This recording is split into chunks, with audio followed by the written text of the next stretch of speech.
Hey everybody, Roll the Lines UK, Matt and Ryan and Ash. How you doing, boys? It's been an interesting weekend, and we are game 1 week.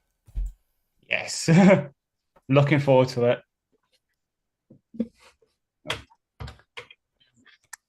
You're right, Ant. Yeah, I'm good. I'm just knackered because I've had like 4 a.m. finishes in a row from watching so much college football. So ready for an early bedtime tonight. So it's gonna be fun. I don't blame you. Just a quick few shout outs at the top of the show. We're not recording yet. We're still setting up.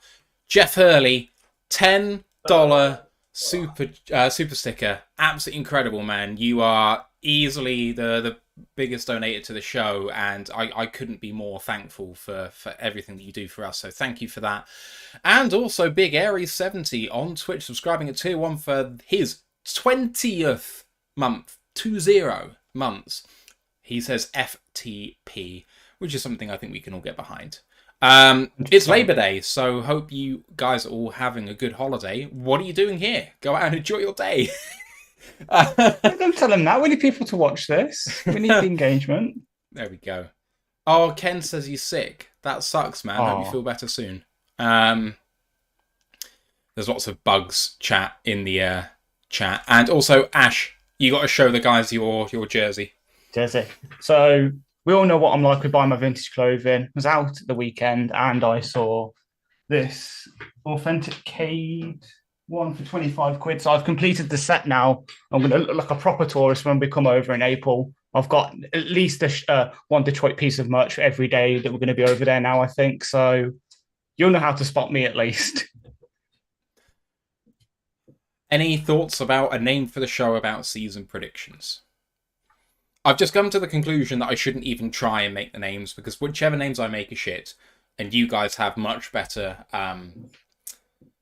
I was going to say mental capacity, but maybe I mean just you're more humorous than I am. I mean, I drew a blank even with my preview article. To spoil it, it's coming out hopefully tomorrow at 6 p.m. It's such a bad name. It's such a bad name for it. So I'm bowing out. My brain isn't in pun making mode this week, it seems. But that's your forte, Ash. They're all I know bad exactly. I puns. feel really bad. Like If it's bad, then it's good for you. That's the whole point. Talking about Ash's forte, Quirky Zerky has suggested receipts will be taken as a name for the show, which is something that Ash. Oh yeah. Very much. That is. I'll accept that, but. So I'll read. There's a little preview for everyone that's here for the show. I'll read you like the first bit of this preview article.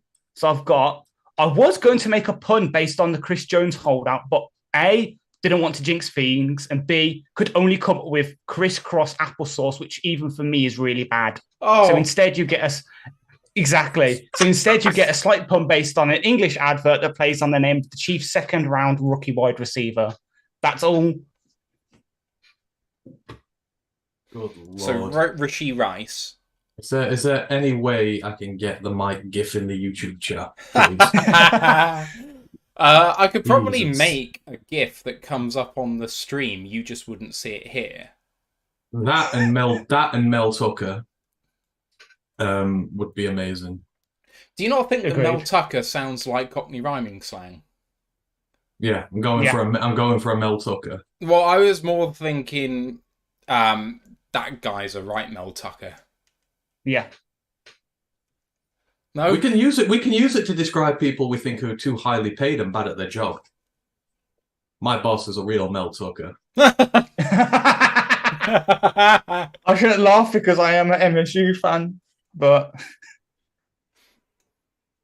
it's so obviously FSU is the top tier, and I've got MSU and UNC as my like secondary teams that I support when I'm not watching FSU. Fair enough.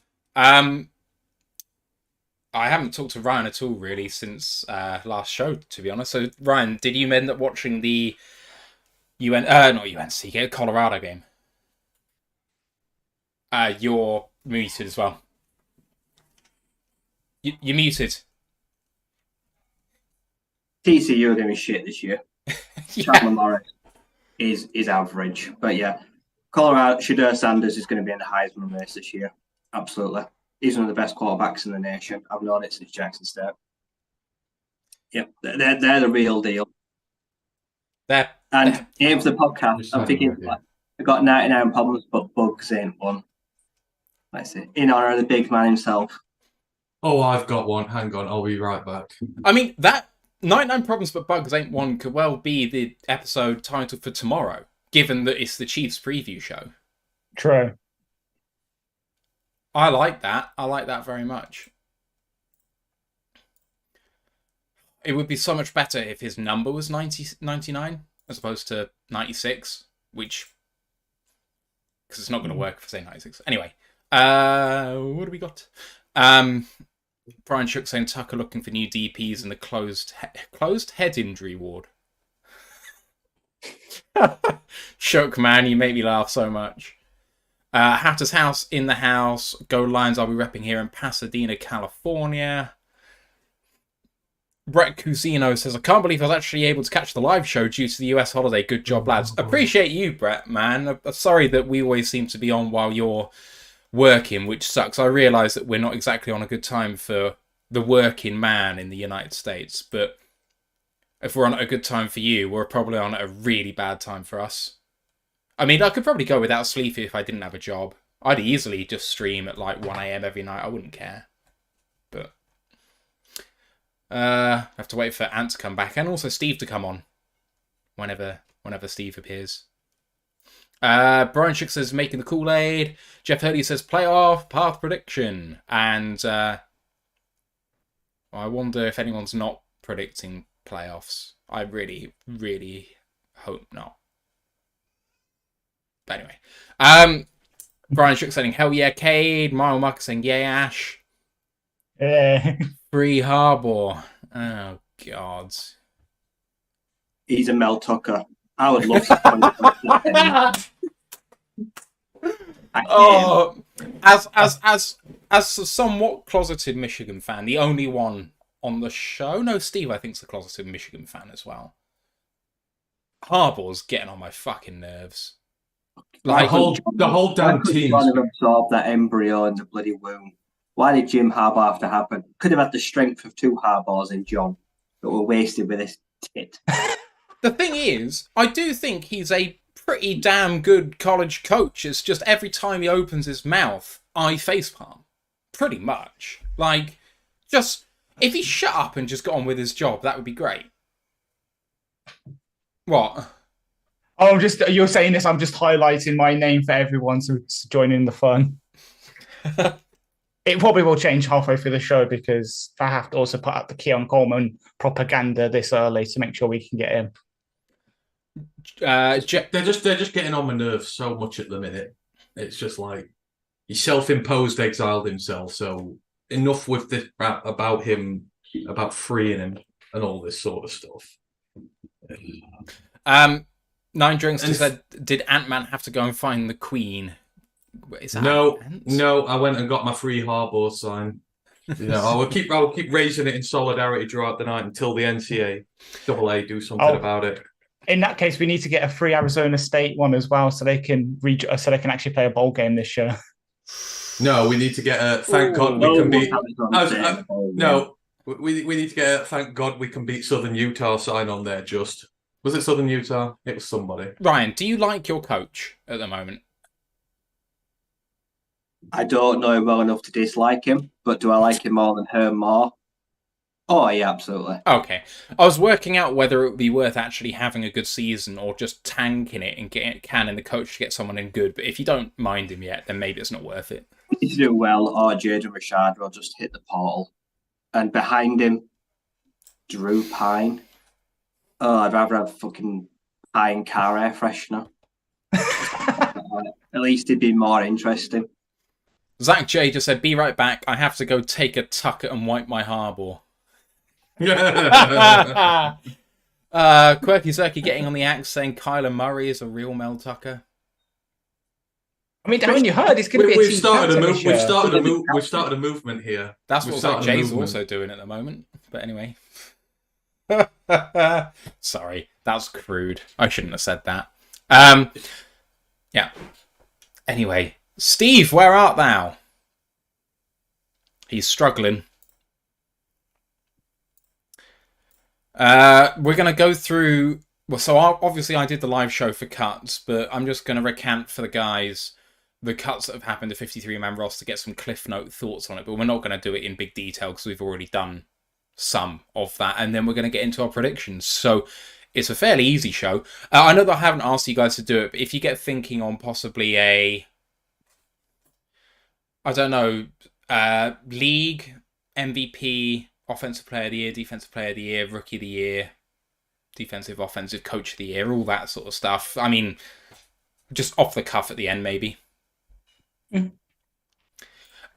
So, in answer to the bugs thing, I don't even think I'm going to address this because I don't think it's news. But we're not talking about bugs. But for the pre-show, Bugs is back training, and it looks like he was hurt because he might have had an argument with his girlfriend or something. You know what? In the sincerest possible way, I hope one of the KC offensive linemen was tapping her, because then he's going to go out and destroy shit on Thursday. Go on. You want? Pull it up. I think. I said this. Where is it? This is why I didn't get involved in this. I was thinking, Trey Smith. should I do that? But I'm like, no. I'm gonna leave it be. I'm not gonna get involved in this on Twitter. And I'm like, I'm glad I did, because it's just gone all over the place. But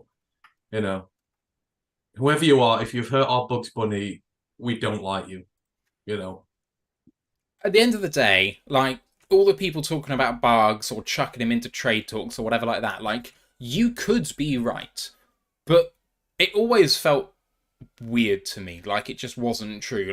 Like the bullshit artists are trying to make stuff up to annoy people or to clickbait people into stuff. Like, Benito did start repping ahead of him at the end of camp for 2 practices, but Bugs has clearly been the better player for the last 2 years. So I just wouldn't read anything into this. I would expect Bugs to start if he's fit. I mean, if by me you take first snap at DT on Thursday, then yeah, probably they're gonna be rotated. You've got to rotate those guys. No one's a true starter at DT unless they're properly elite. You get dragged in, you get dragged out. You've got your role in there. So I can't imagine this is over there, because when he came here, he was like a nobody, and we made him a somebody. So I don't think he should have any issues with playing time or anything. I mean, it's a good room full of competition. You can't handle competition, then sorry, not part of it. But I don't think he is. I think it is just a personal thing, and it's just bothering him. Yeah.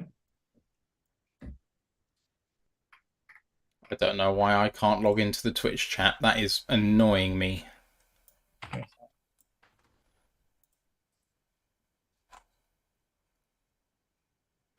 can't I log in?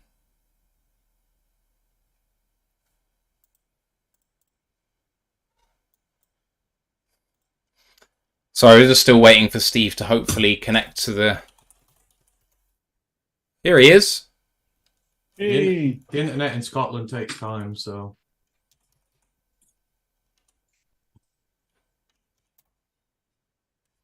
These headphones, man. Launch them out the window. All right. Apologies to the Twitch chat. I can't reply to you in Streamlabs, which is a bit annoying, but Ash is going to be there, so... All right. Steve, are you still on a fair delay? I can hear you guys fine. Okay, that's cool. That's good. Right, you guys ready to get the show on the road? Yeah. All right, here we go. Recording in progress. Welcome to another edition of the Roar the Lions UK podcast, episode 212. Receipts will be taken. This is our 2023 season prediction show for the Detroit Lions, and we are the Roar the Lions UK podcast. I'm Matt, along with Ryan, and Ant, Steve, and Ash. How you doing, boys? Doing good. Enjoying the sun here. We finally got a last bit of sun before the UK notably turns back to the grey dullness we usually have. Fuck the sun. You look kind of pink, Ash. Lock the sun out. Hate it. Oh, it's perfect for me. I've just started 2 weeks off from work, so I got 2 weeks of just enjoying this weather now. It's absolutely I beautiful. wish I was where Steve was right now, where the sun isn't a thing. I mean, come on, I'm down to just like one hoodie. God, it really is warm. I mean, compared to here, we're fine. Over like there, where they all are, it's like 130, 140. That would just be like teleport me off the earth type weather. Did you see the thing I posted in the Discord where I think it was on the field somewhere they recorded a temperature of 165 degrees on the field, which if it was a meat thermometer, you'd be doing your meat medium well or something. And it's like, I do believe that was Brian Kelly's hot seat after yesterday. I reckon that's it about that. That's probably about that temperature now, I would say. But I mean, it's crazy over there. It's like, you see the dust storm at Arizona State and that. Like that game finished at like 2 a.m. I woke up in the morning and it was still getting played. It was crazy. It finished at 7 a.m. our time. I watched the second half. Yeah. It's like God knows what it was like for them over there having such a stupidly late finish, but it just looked crazy. It looked like a scene out of an apocalypse. Right, let's crack on with the show. And just to tell you a little bit about what we're doing this week, because it is our biggest week I think we've ever had since we've started this. We are doing potentially 6 episodes now, by my count. So today's season predictions. Tomorrow's going to be Kansas City preview show. Wednesday's the college football podcast, looking back at week 1, looking ahead to week 2. And week 1 included a game of the year candidate, so you'll want to hear about that. And Coach Prime and his son. I mean, my God. Then on Thursday is the actual game itself. We'll be live during the game, me and Ash breaking it all down for you. So check us out doing our thing. And then another day to be determined, we'll be reviewing the game. And Ant is trying to confirm another show as well to be confirmed. So we'll let you know on those last 2. But 6 episodes in a week, boys. That's just ridiculous. Anyway. We've got NFL football back. That's the main thing. That's the main damn thing. But anyway, all the usual preamble rubbish, which I will try and swing through as quickly as possible. Discord channel. I mean, if you're not going to get in before game 1, I mean, come on, guys. Let's do this. It's a really cool place to be with lots of great Lions fans and fans from around the NFL who we've kind of taken in and adopted. So come and join us in there. The link is in the live chat right now. Moving on, I mentioned the College Football Podcast. Otherwise, don't forget to download the app at lionsnationunite.com and also join the Facebook group, facebook.com/lionsnationunite, Herman Moore's project to bring the best in Lions content creators together. Otherwise, we're monetized on all the platforms now, and there's a tip jar down below. If you're enjoying what you're watching, don't forget to like and sub, and you can show your appreciation that way as well. So many thanks in advance for all of that. And let's get on with some of the news. And since we talked with you guys last on the main show, we haven't really covered the cut down to 53, especially with some of you guys who've not been on the main show for a little bit. So I'm just going to recap who went, who stayed, and who was signed to the practice squad and make some high-level takes. And then we're going to get on with our season prediction show. Just before we talk about the race to 53, TJ Hockenson, boys, becomes the highest paid tight end in history by average annual value, 4 years, $68.5 million, $42.5 million guaranteed. That's a $17.125 million average. How are you feeling now? Good for him. I hold nothing against him. He went and got paid, and he's ripped the Vikings off in the process. So, win-win either way. And I'm beginning to doubt Kwesi's ability to be that. You know, he's the analytics genius. It's just like, you're not really, are you, Kwesi? But for TJ, really happy for him. Go get your bag. Go have fun. Screw their cap up. Exactly. God knows how they're going to fit in another Justin Jefferson. Well, the Justin Jefferson contract, and then probably yet another fully guaranteed $50 million deal for Kirk Cousins. They're going to have to choose to go one of them, and unfortunately for us, they're probably going to keep Kirk around. So, Justin, if you need somewhere to come and be a number 1 receiver and ball out on a playoff team, just top over to us. Yep. I mean, I think I think the thing is that in terms of resetting the market, you would want the tight end that reset the market to be the tight end that's got the best skill set. And I just don't think Hockenson has. Love the guy, love what he did for the Lions, but I don't see him as the, with the tightest skill set. His blocking's not great. His yards after the catch isn't great. He's a good pass catcher, but for me, that's not reason enough to reset the market. Yep, I love the guy. I'm glad he's fleeced them. Maybe he'll fall over less with $17.1 million in his pockets weighing him down. Maybe a better centre of gravity. He'll stay upright for once. But, yep. Well, Jordan Anderson is probably now their fourth option. So it's a huge overpay. Yeah, I'm with Ant in terms of just saying congrats to him because he gave everything while he was here and he deserves it. And, when he went to the Vikings, they didn't use him primarily as a blocker. They used him as a pass catcher. It fit them a lot more than it fit us. He was the second best tight end in terms of production in the league after he joined them. So I think it's hard to say he hasn't earned it. But, I saw someone say, the Vikings are sixth in effective cap space next year. They've got a huge amount of money to go out there and invest. So we don't need to be worried about Justin Jefferson or whatever. And it's you don't have a quarterback.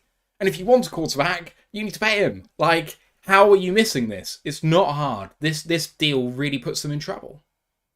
Pretty sure the Atlanta Falcons GM as well will have rung them up and gone, what the absolute fuck, man? Because now I'm going to have to pay Kyle Pitts something stupid when he gets to his contract. He's going to be getting nearly $20 million a year, probably, if he carries on doing what he's doing. So some of these tight ends are just going to be rubbing their hands together and yep, I'm going to get myself paid. Oh, right. Okay, so moving on. Let's go to cuts. So waived or released or gone on reserve in some fashion, I should say. Quarterback Hendon Hooker on the non-football injury list and Adrian Martinez. Running backs Benny Snell, Craig Reynolds initially, Jermar Jefferson with injury, and Devine Ozigbo. Wide receivers Chase Cota with an injury assessment, Maurice Alexander, Dylan Drummond, Trinity Benson, Avery Davis, and Jason Moore. Tight ends Darrell Daniels and Daniel Helm. Tackle, Max Percher, Connor Galvin, Ryan Svoboda, Abina Eze, and Jermaine Afedi. Guard, Kawode Awasika, Darren Paolo, Bobby Hart. Centre, Brad Cecil and Alex Millette. Defensive tackles, Corey Durden, Chris Smith, Christian Covington. Linebacker, Trevor Nowaski. Cornerbacks, Chase Lucas and Colby Richardson. Safety, Brandon Joseph, Brady Breeze and Scott Nelson. And kicker, Parker Romo. All did not make it in some form or fashion. Re-signed to the main roster shortly after was the running back Craig Reynolds, as Julian Aquara went to IR along with Nate Sudfeld. And returning from the PUP was Emmanuel Mosley, the cornerback. Then signed to the practice squad, quarterback David Blau, running back Zonovan Knight, wide receivers Dylan Drummond, Maurice Alexander and Doris Fountain. Tight end Darrell Daniels. Tackle Max Percher with the International Player Pathway Program. That means he cannot play for the Lions in 2023. He can just practice with us. As well as Connor Galvin at tackle. Guard Coyote Awasika came back along with Michael Niese, thank you. Defensive tackle Chris Smith and Quinton Bohanna. Defensive end Raymond Johnson III, Trevor Nowaski, the linebacker, cornerback Chase Lucas, safety Brandon Joseph, and kicker Michael Badgley. So that's all of your moves. Everyone else remains on the main roster. Steve, I'm going to throw it to you as the person not being on the main show for the longest. Were you surprised about any of the moves in the 53, whether people made it or the people that got cut, any of the people coming to the practice squad or who didn't come back to the practice squad? Any sort of high-level takes you've got for us?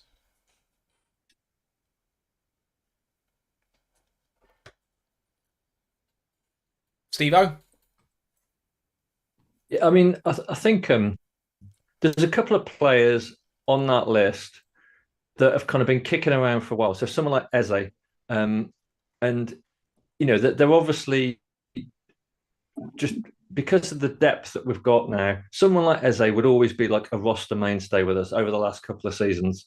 And I think what's kind of clear is that now we have got that depth of roster. And these kind of players are just going to end up on the practice squad. I mean, I don't think there are any massive surprises. Maybe, I mean, it doesn't seem like they're totally committed to Julian Aquara. They obviously put him on the roster because they knew he was going on to IR.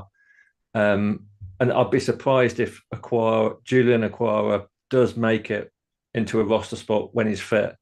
And that can only say positive things about the depth that we've got, because it just feels that in most areas, probably like wide receiver, the exception, we're not now one injury away from disaster.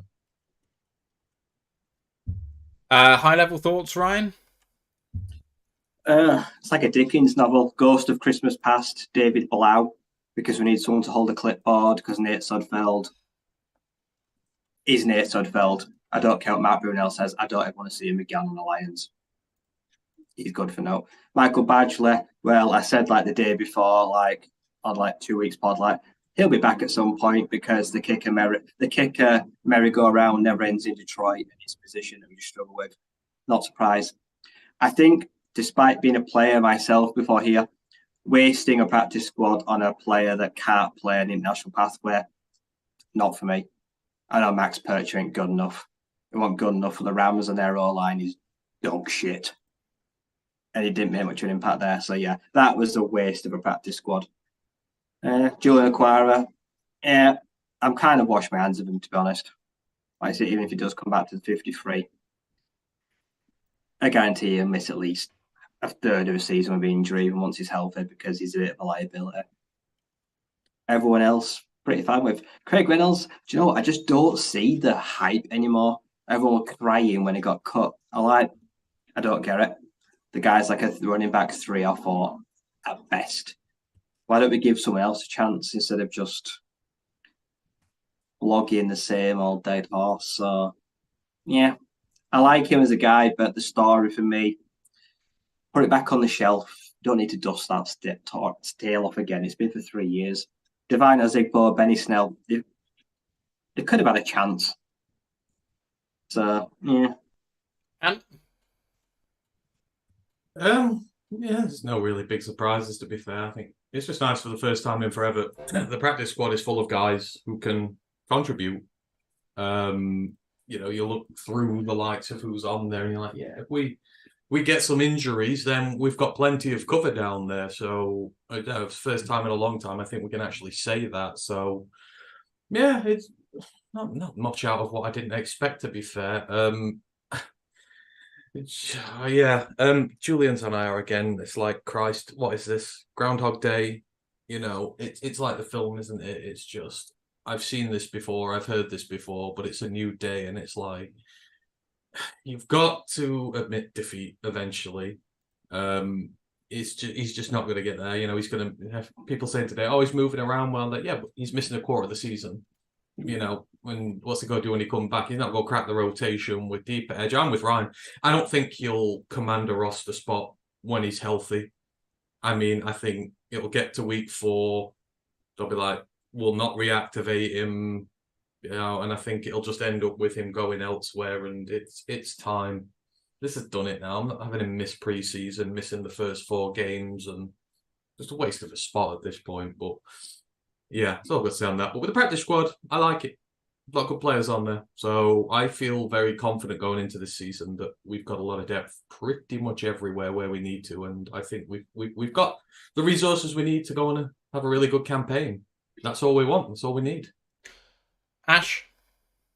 Yeah, so I'm with Anne, especially about the practice squad. Just to loop back to what Roy said, though, about Percher. He doesn't count towards the traditional 16. He's 17 because his IPP doesn't count as an actual practice squad, but it's an extra one. So it's not like we've got him in there instead of Corey Durden, for example, who is probably the one guy that was cut that everyone's still keeping an eye out for, because he did really well in the preseason. There was some, including me potentially, who might have had him on the 53 because he played so well, especially in that 3rd preseason game. Unfortunately, he hasn't signed anywhere yet, so keep an eye out for him. Maybe he's been told that you're the first person we call up if we need someone else to join the practice squad. But good to see Dylan Drummond back, who obviously suppose he was the 2nd or 3rd best receiver in the practices, especially the joint ones. Darryl Daniels, makes sense he's resigned to the practice squad because he has the existing connection with our tight ends coach, Steve Hyde, and having played under him in Arizona the past 2 years, and he can do stuff on special teams. Galvin, who was one of the best tackles in the preseason, good to have him there as a developmental option. While obviously Eze, we had him last year as a UDFA, he had all the physical tools in the world. Galvin actually showed that kind of development and the sort of technique that you need to be a good tackle. So it's good to keep him around. And then obviously, as I said, we all knew he was probably going to come back. We're just going to keep this rotation of kickers going on until we find a stable one. To be fair, that's the same with pretty much all the league, unless you have a Justin Tucker, a Harrison Butker, someone that or Jake Elliott, someone you can really trust. You are just going to have that rotation because kicker's just such a hit and miss confidence position that if you have 2 or 3 bad weeks, you're gone and the next person's in the door. So at least we've got that sort of veteran option to keep in case that Patterson just doesn't do anything. But at the same time, we're an aggressive team on 4th downs.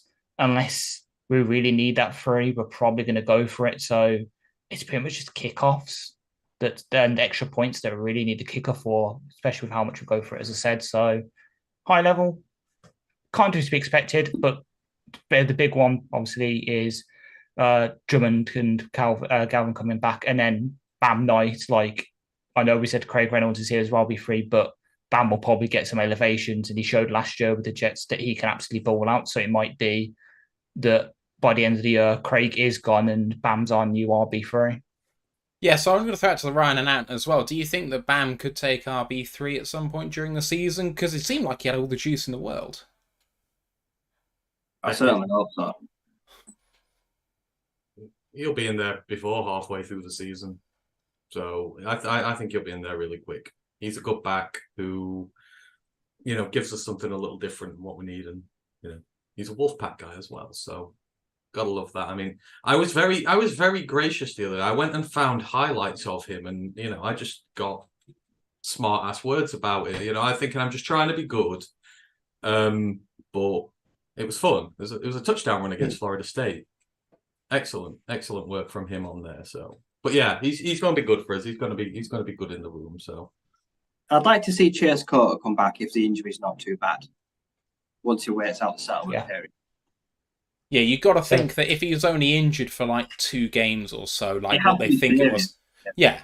I mean, but the thing is, if he was only injured for like 2 or 3 games or so, they think he can come back 3 games after that, so he could be back with us by game 6, if that's the case. So we just don't know how seriously he's injured, but it's very possible halfway through the season he comes back. I would like to see that too. As much as Dory's Fountain maybe could do something, I have no idea who he is, and I'm not really sure.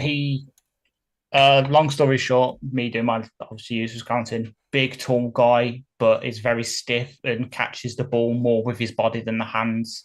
Obviously showed that with the Bears in preseason, but yeah, he's probably just a placeholder until we get like a Cota or someone else comes around that just offers more. Didn't realise we'd signed Jake Bobo. Fun times. all the bug stuff's come out now. Oh, I don't know if you've seen. He's been told he's not playing week 1, hence why he's been getting icky on social media. Really? Where's that come from?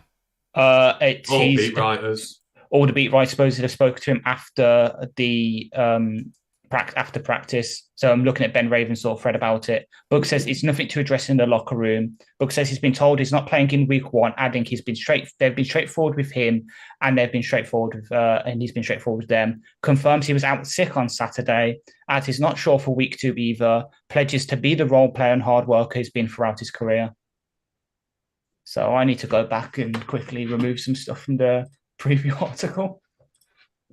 All right. So does that indicate that through the illness that he might be out several weeks and he's just sad to be missing it? Because that's kind of how it reads, but it feels like lots of people are jumping on it saying he's upset with the team, like they have been doing before this came out officially. Like that seems like a fairly straightforward statement. Yeah. Also, perhaps maybe explains the Quinton Bahana practice squad signing, because I know people were a bit confused when we signed him, and he is kind of that big nose tackle. He's one of, I think, 4 players in the NFL that's over 360 pounds. So perhaps that's why we've got him there as a placeholder for Bugs. He's going to get elevated the first couple of weeks while Bugs gets over this illness, and he's just going to be sort of your big traditional run stuffing nose tackle that's there to clog the run. So who Just gets sounds the start, like- I think, next to Liam McNeil? Benito or Levi? It could be Broderick. The way It could be Broderick's Broderick, playing. true, yeah. Could just throw Broderick straight in there. I don't know. It sounds simple. It sounds like he's been ill. The team have decided, right, we ain't going to risk him because we're playing in 3 days. You've got to travel out there. You've got to train, adjust, all that sort of stuff. And he's like, well, no, I'm fit enough. And they're like, well, we're not taking that chance. And it's pissed him off. But professional athletes are like that. They don't want to miss games. Feel like that's what everything's about there. But who knows? But it's a chance for the other guys. So the thing is, we've got the depth now. We won't miss him. I mean, we will, but we've got guys who we can throw in there and who will do things for us. So it doesn't affect us too bad. Steve, you're back with us. Can you hear us? That better, guys. That is better. Hallelujah. Right, you're just in time because we're about to do the season predictions. So let us crack on. I will share my screen with you so that you can see it too. And to try and move all this gumph out of the way. Oh, how did that happen? Now, I was looking at this earlier, and when I went on, there was nothing there, and I was very confused. We keep it blanked out so we can reveal it bit by bit. Apologies for screwing up there with moving everyone out of the way. Right, we're gonna go game by game in the order that it is. I'll reveal Ryan Farden's picks. We're gonna snake it, and then we'll reveal the average after the end of every game. And this can be a super long show if we go into it too much. So give like your quick cliff note as to why you think why you picked what you did, and then we'll crack on with this. And this won't be a 3-hour show. Shall we? Right, we're going to start with Ant at KC, revealing a loss by 7. Ant. Yeah, I mean, I've made no bones about this for the last few months. I've been predicting we lose there. I think it's just too tough a test too early.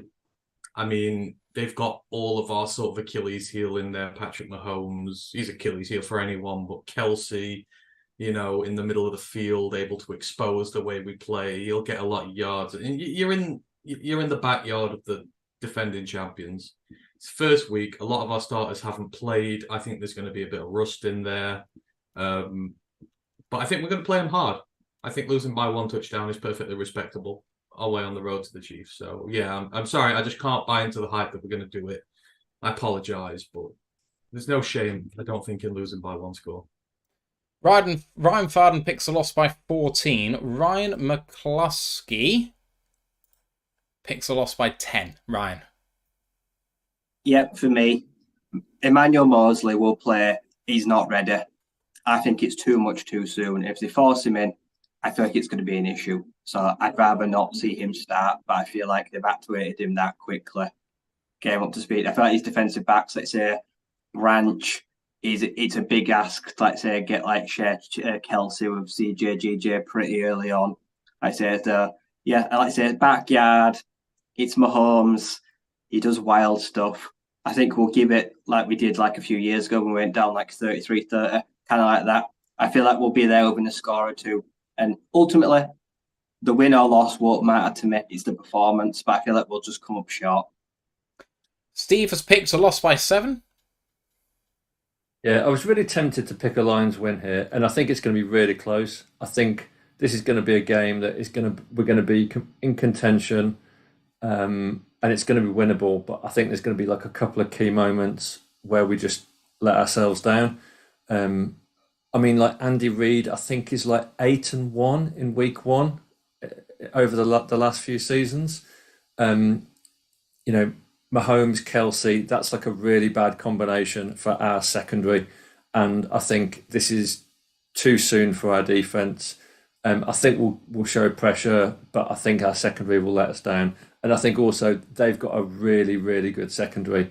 And I think that could catch us out. But we're going to be in it. We're not going to embarrass ourselves. It's going to be a really good game. But I think we're going to come up short. Tom Wilkinson also absent today. He'll be back later on in the week. He's chosen a win by 7, the first to pick a win. There is also a poll in the YouTube chat. Apologies to the Twitch chat, I'm still struggling with this. I'm not sure how many of you are in there, frankly. 10? That might be enough. But please go in and pick whether you think the Lions are going to win this game. Ash, you have picked... His Zoom has crashed, so you might have to just do... He says he's going to be back in a minute. Okay, we'll come round back to him in a sec. Lost by 4 for Ash, though. For myself, I've gone for a win by 1. The thing about the Chiefs is that Mahomes is the only factor that makes me worried about this game. Yes, Kelsey can bother you. That's absolutely true. But Mahomes is the only one who wills that team to victory by himself. Kelsey has to do it with a partner. And fine, those two might be able to do it for you. But I think in every other aspect, this Lions team is potentially stronger this year. I think the secondary has gotten far better. I don't think they're going to rush Mosley into it. I think he'll start on the bench. I'm sure he'll see some reps, but I think it will be Jerry who gets the nod, and I think that will help.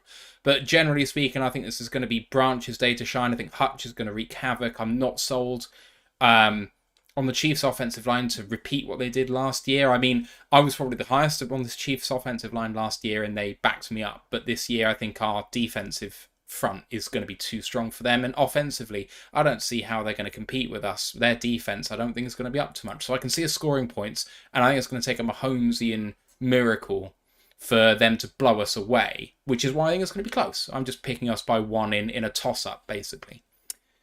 Average number of wins in this game is a loss, just 2 wins to 5, 2 to 5 losses, but oh well.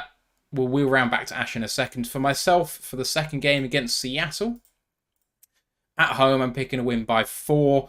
Seattle, this time last season, were getting picked as the favourite for the number 1 overall pick, and a really good season, last year doesn't take away from the fact that Geno Smith is an okay quarterback at best. They've got 2 tackles in their second year who played well last year, but there's no reason to think they're going to repeat that. So this is a very young team, and could they hit the upside of it again? Sure, but I think the average result for Seattle is just less than 500, 7 and 10, 8 and 9 sort of side, and I just think we're better than that, especially at home. We'll back round to Ash in a second when he's back with us, but he's picked a win by 3. Tom has picked a win by 10. Steve, you've picked a win by 4. Yeah, so I think when the schedule came out, this will be one of the ones that Campbell circled. First of all, because they put 48 points on us at the start of last season. I think it was 48-45. And secondly, obviously, because they snuck in the playoffs ahead of us. So this is our first game at Ford Field. I think this is one that Campbell will have drawn a big red circle around, and he will have the guys absolutely up for this. I think we'll have a good result against Kansas City. It'll be a good performance, and I think we'll be super, super up for this at home. Got enough now. I think like this time last season, our secondary was garbage, and we let Geno Smith look like the sort of reincarnation of Brett Favre. I don't think that's going to happen this season, and I think the game at the Chiefs will have sharpened up the secondary enough. We'll be all over them, and I can see us winning this. Ryan McCluskey has picked a tie. Oh, yeah. It's always one. It's always Ryan. Every year. Like last 3 years. I'd say, and we've come awfully close at times. Yeah, this is going to be a fight fire with fire. Jackson Smith and Jigba may be fit for that week. And if they are, and they go out for full GSN, DK Lockett, like you say, they've got some weapons. Like you say, and Gino just got the deal. He's coming in, like you say. And I like what they did in the draft. I liked getting Zach Charbonnet to put in with Kenneth Walker. I feel like that's a really interesting 1-2 punch. I think the offensive line yet, say got Cross and that now in their second year. So offensively, I think they're stacked. And I feel like this is going to be a shootout, back and forth, all the way into overtime. And in the end, I think like the time is just going to run out. So yeah, I feel like they're going to put on a high scoring show at Ford Field, but ultimately share the spoils.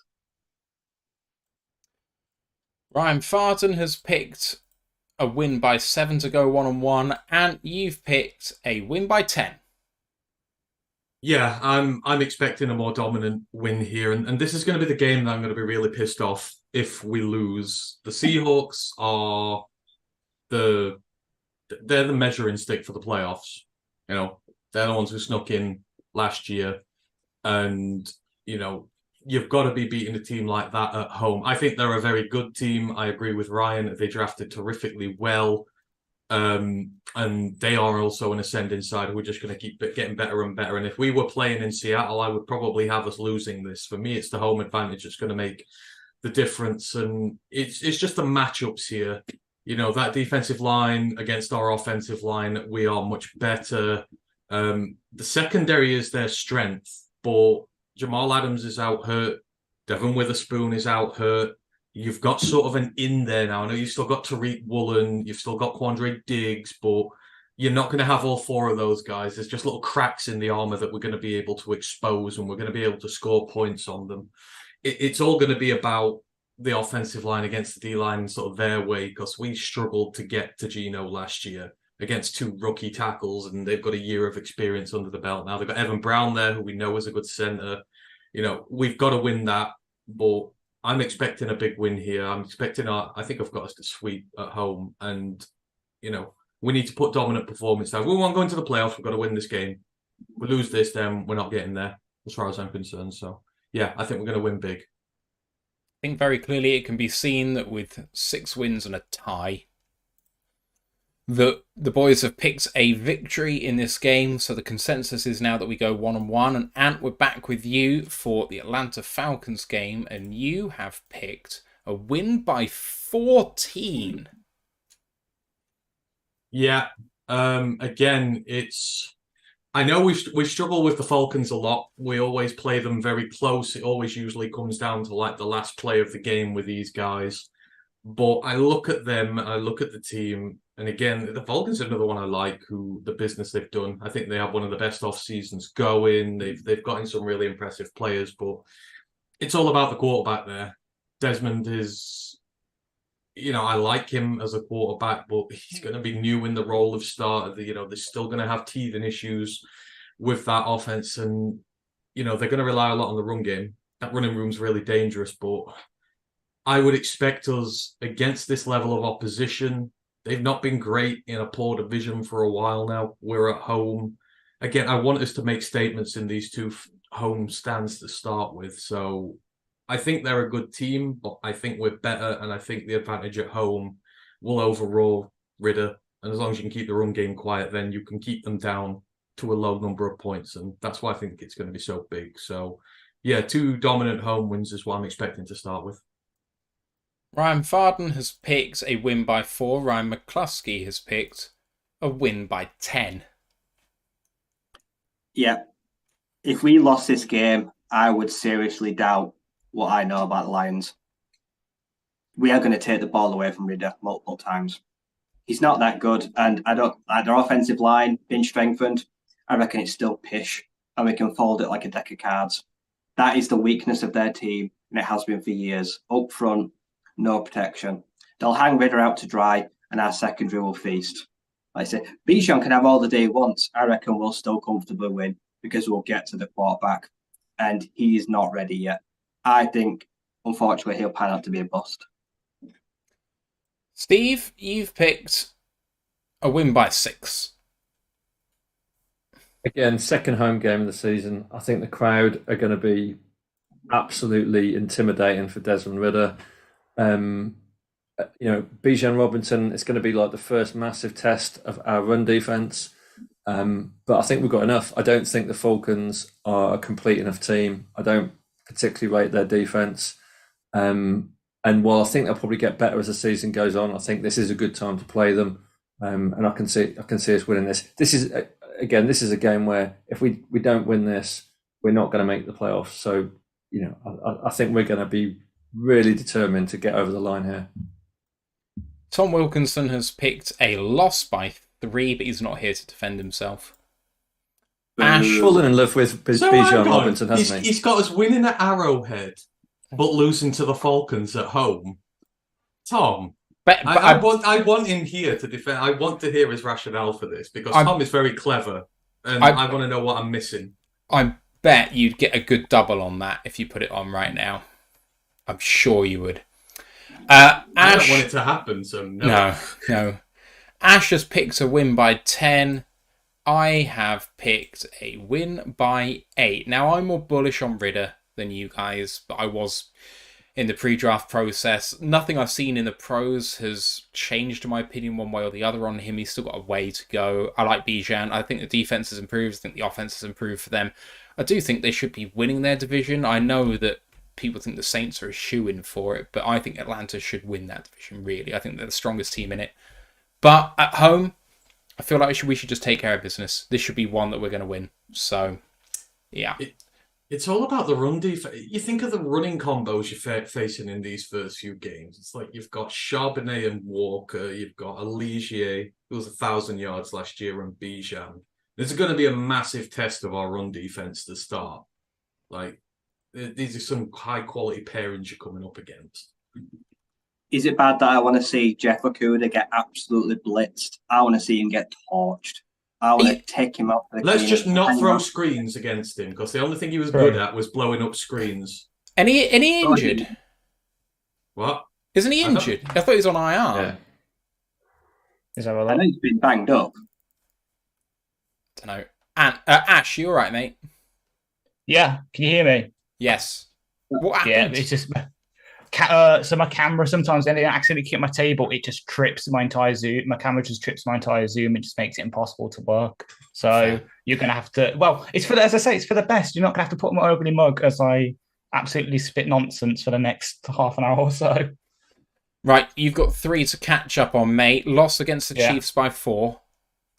Yep. As I'll say tomorrow, I think it's going to be very close to the end. It's going to go like the Bills game last year, where they're just better talent pulls it for them at the end. They get a touchdown where we get a field goal, and that's the difference. A win against Seattle by 3. Revenge for us not making the playoffs last year. We're both very similar teams. This time we've just got that little bit of extra grit and resilience to push at the end. And a win against Atlanta by 10. It's as you guys have said, they've got a very good run game, but I have faith we can shut that down. So it's going to have to force Ridder to pass. Again, they've got weapons. They've got Cole Pitts, who will probably have a really good day against us because we historically cannot handle good tight ends. But at the end, our offense is just too good for their defense, and we win. And then sneaking back round, I'm first with the Lambeau game at Green Bay, and I'm picking a victory by 4. We have their number. In the last time we played them, week 18 last year, we needed to beat them, and we did, with absolutely nothing on the line. And I genuinely think we're going to go 4-0 to start the year, because I don't see the Packers stopping us, and Jordan Love ain't the answer. I don't care if he's made a few good throws in the preseason. Not a quarterback for them long term, and I think he'll prove it this year. They don't think so, so why should we? Ash, you've picked a win by 7. Yeah, as you said, we've got their number. Love might flash. He has the physical tools too, but as you said, we've beat him the past couple of times we played them.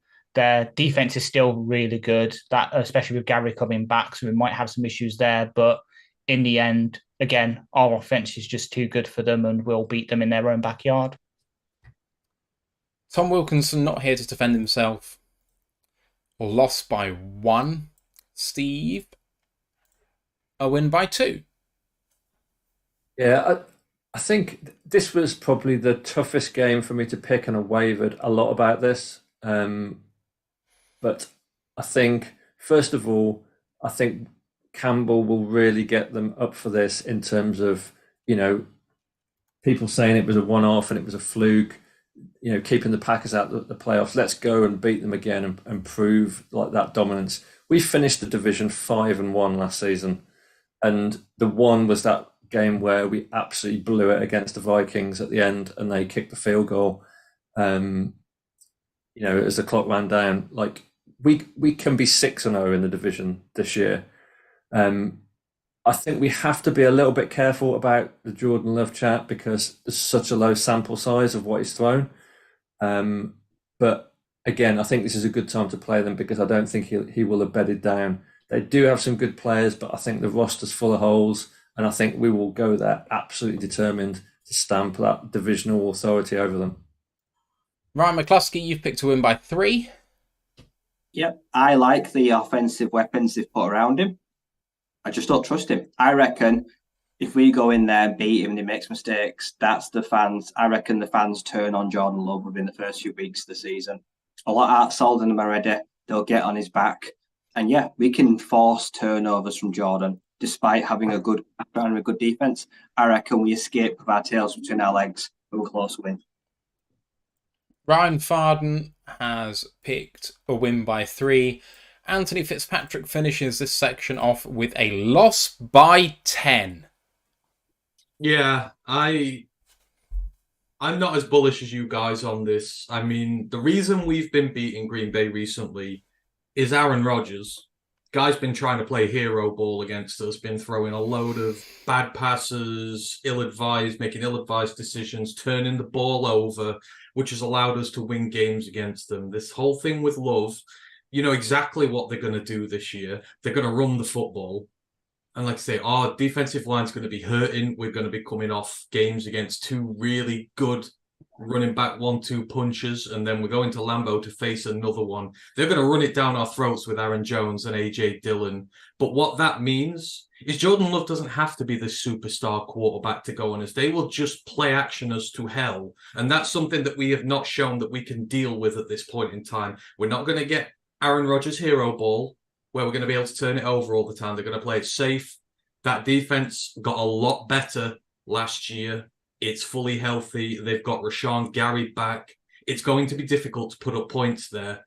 And I think that offense is going to sustain quite long drives against us.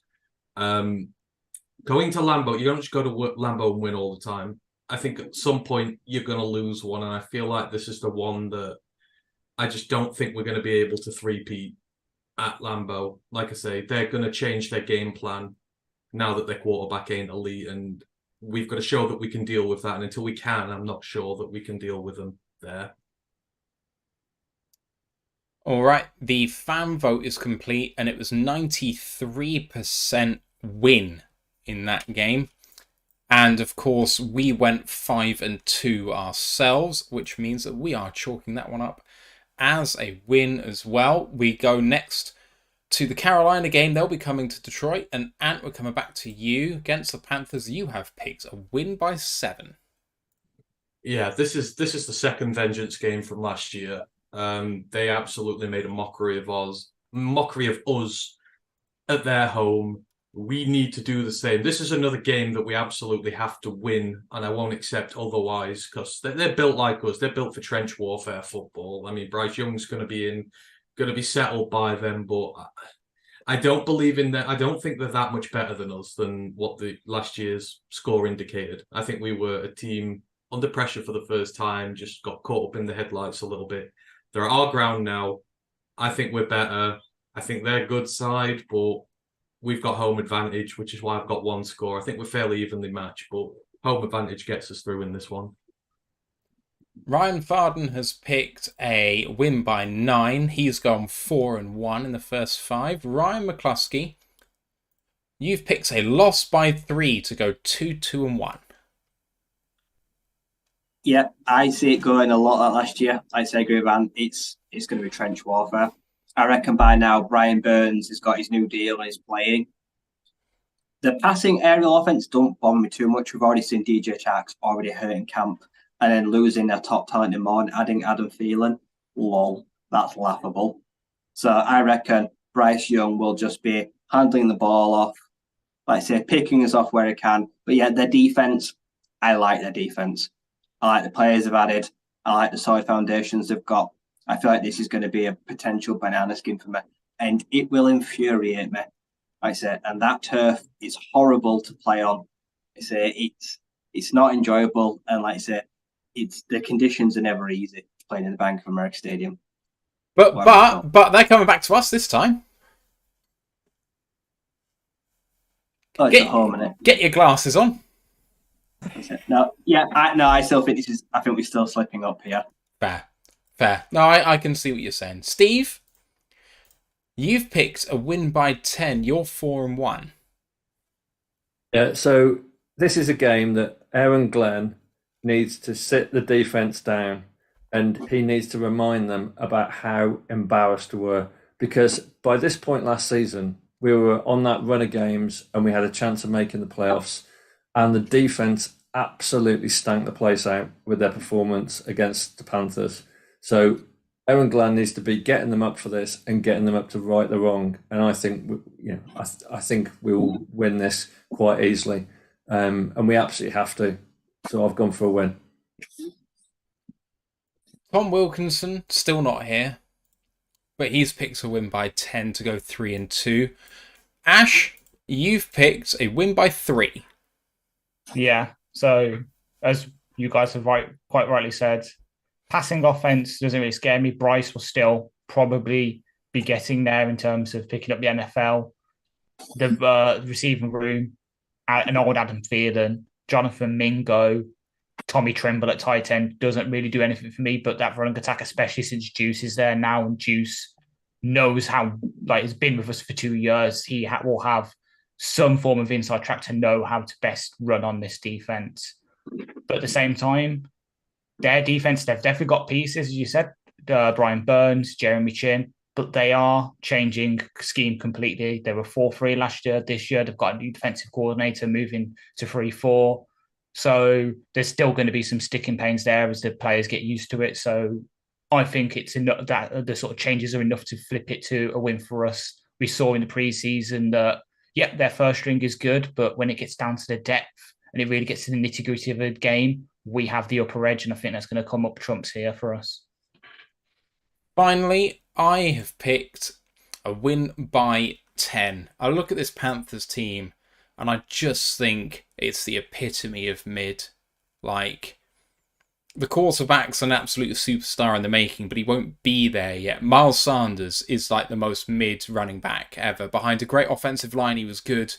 Let's test him behind this one, because in Ekwonu, he'll get there. But right now, he's making big mistakes every now and again.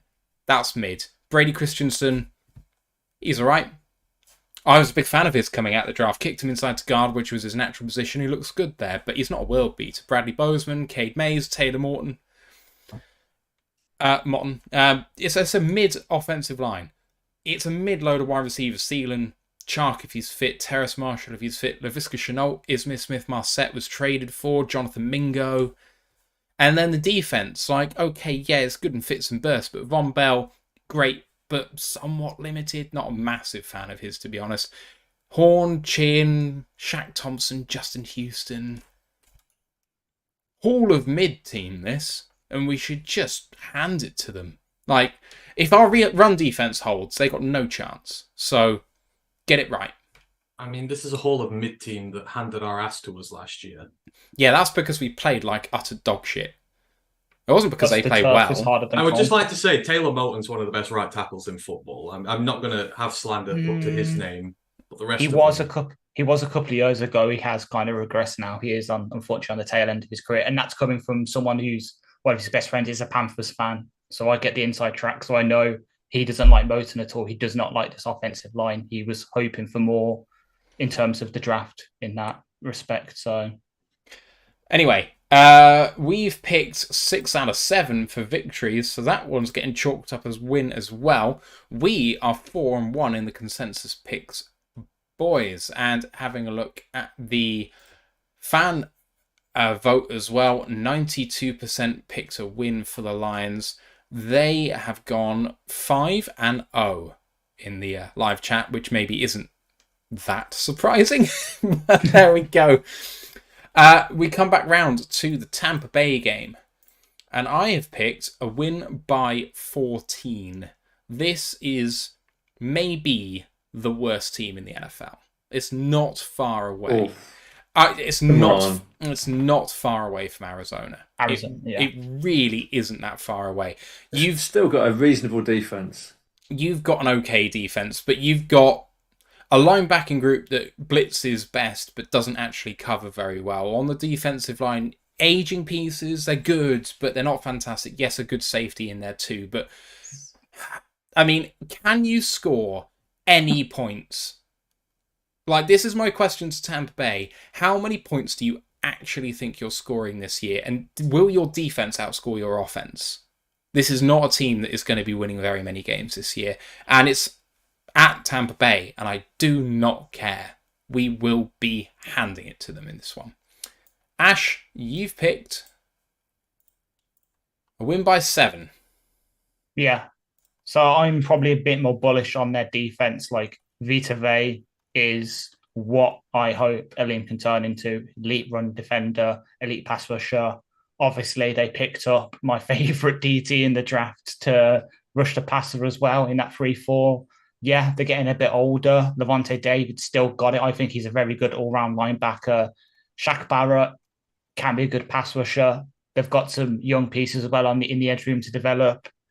Jamal Dean's a decent corner. He'd be able to shut down one of our options. So they've got pieces on a defense, but yeah, the offense is just not there anymore. They really need to go for a rebuild there.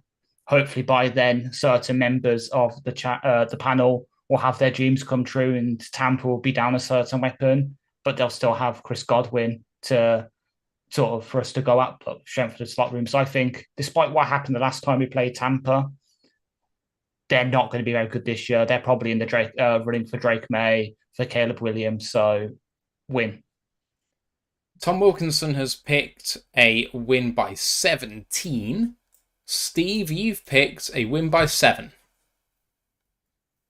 It'll be Joseph. 2 interceptions against Baker Mayfield. That's how we're winning this game. Right, I've got nothing more to say. No, that's fair. I love that. I love that. Yeah, that's good. Ryan, you've picked a win by 7. Yep, I think their defense, got parts that can make life hard for us. But yeah, Baker Mayfield, Kyle Trask, they can both suck on one of my nuts each. If we lose to one of these, Aaron Glenn, honestly, if they torch us, if they have good day through the ball through the air, honestly, I'll be calling for one of the defensive coaches' heads. Like I say, fuck both of those guys. They're both absolute bums.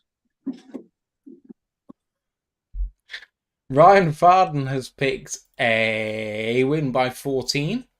And Anthony Fitzpatrick, you're finishing this one off. And you've picked a win by 20.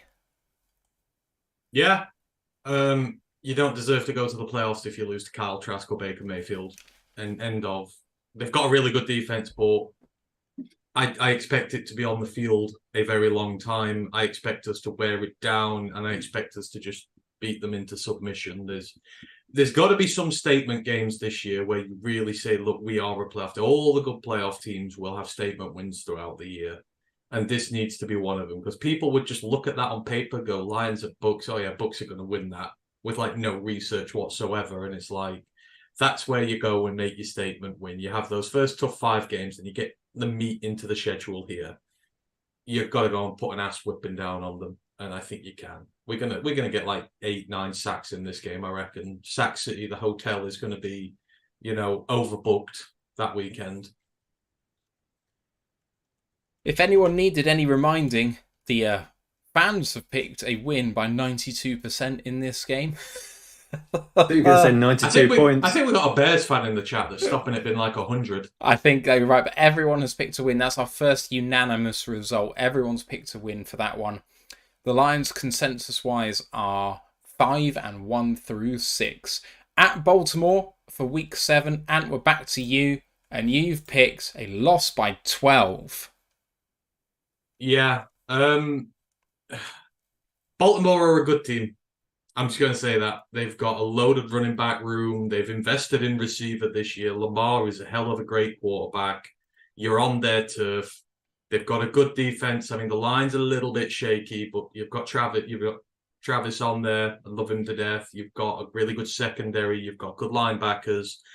I just think this is going to be one of those teams where it's tough for us to adapt against them. We struggle against those type of guys. And, you look at the teams in the run-up to this, the month or so, we're not really facing a team like them, like who's got the dual threat guy on the run or something like that. I just think we're going to struggle against it.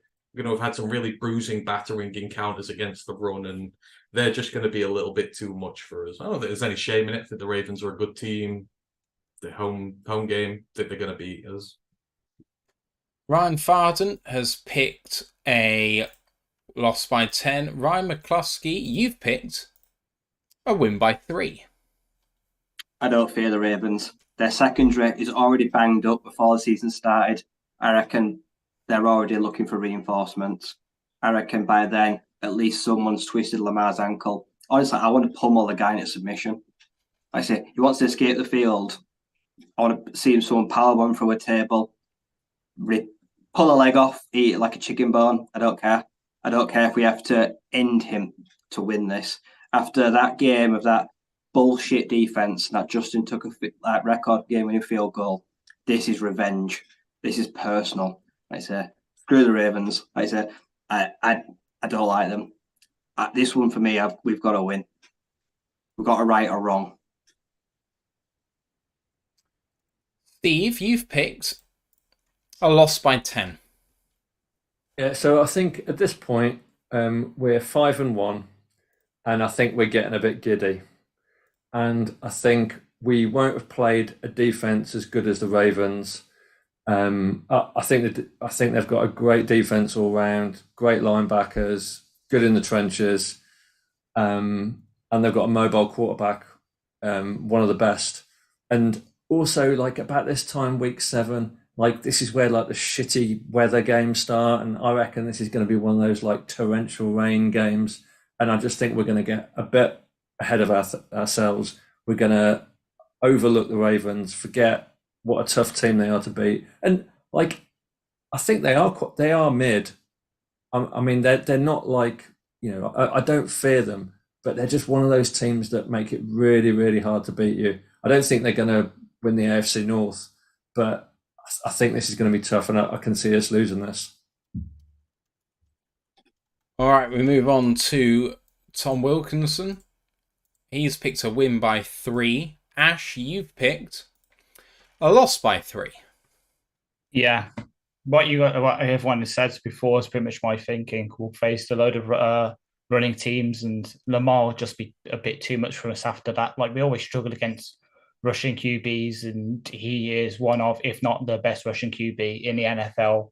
I know they've got Todd Monken in now as offensive coordinator, so we'll probably be moving a bit more towards the pass, and they've still got that really good defense. So in their backyard, they'll get that win. It's that sort of 3-point swing for the home team that's got them the win here.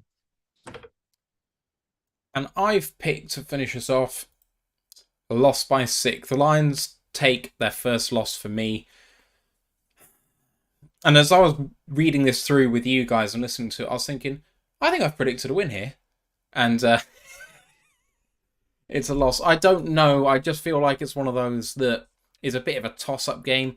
I don't like what they're going to transition to on offense. I don't think the Todd Monken experiment is going to win. I think that the scheme was heavily built around what he did really well, Lamar, in the last few years, and that's the reason why they've been able to win so many games. I think they're going to transition heavily towards the pass, and I don't think it's going to work as well for them. I mean, I was really high on Bateman. I thought he was wide receiver 1 out of that draft. How wrong I was. But he's still a good receiver if he can stay fit. Odell Beckham, Zay Flowers, it's going to be a good group. And then Nelson Aguilar behind there. But if Lamar can't get him the ball, and I don't think he's very good at passing the ball, I still don't. And I don't think J.K. Dobbins is a great running back, or Gus Edwards, or Justice Hill. Like, I struggle to see where a lot of their points are coming from if it isn't through... Can Lamar catch fire with his arm? Because that's what it's going to come down to. Because I think we'll sell out against Lamar running the ball. So can he pass it for victory? That's what it's going to come down to. And unfortunately, maybe in this one, he just about does. And that maybe sounds like I'm trying to picture us for another win. But I think our defense is so good, they're going to limit us. And it's just about whether Lamar can score the points. Looking at the fan vote, it's a bit closer this time. But 60% of you think that the Lions are going to pick this one up. The Lions stay undefeated in the fan poll, but we have together picked a loss for this one. Lions 5-2 after 7. Wheeling back round to Monday Night Football versus the Las Vegas Raiders. And I've picked a win by 12. This is another game against another team that should be absolute rubbish. And don't get me wrong, they've improved greatly compared to what they were last year. Like, I think they've... I won't say they've improved at quarterback, but I will say I think in their system, they've improved for what they're aiming for. I think that Josh Jacobs is a really good weapon. Obviously, Devontae Adams is really good too. They've made solid picks in the draft for once when it comes to the O-line or the defense. But there's just so many holes in this team that they're improving from awful to mid or approaching mid. And they overachieved last year too. So I think they're going to regress in terms of just overachievement, but the team has gotten better. I still think we should be absolutely destroying this team. We're just a solid team across the board. We'll pick the holes which can make this victory.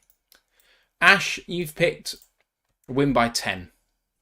Yeah, as you said, they've improved a bit, but at this point, Jimmy G's probably broke his glass legs again, and it'll be Aidan O'Connell in at quarterback, who great packet passer, as I said when I profiled him for the draft, but won't really have that much mobility. So Sack City, the hotel is back open again for Ant. He's going to have an absolute blast tweeting out James Houston, Hutch, all of the D linemen are going to get sacks. Hell, send Tracy on a safety blitz that he loves to do and get him a couple of sacks as well.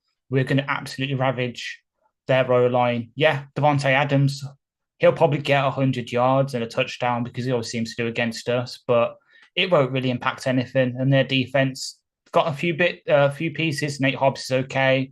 Tyree Wilson probably will be back by his foot injury from then, so he'll probably have a random sack to make all those who wanted us to draft him say, oh, look, we should have drafted him. But we're just going to win. Monday Night Football in our home ground. We're going to be wearing the absolutely amazing helmets and we're going to put on a show with them. Tom's picked a win by 7. Steve, you've picked a win by 12. You shouldn't be frightened of the Raiders at all.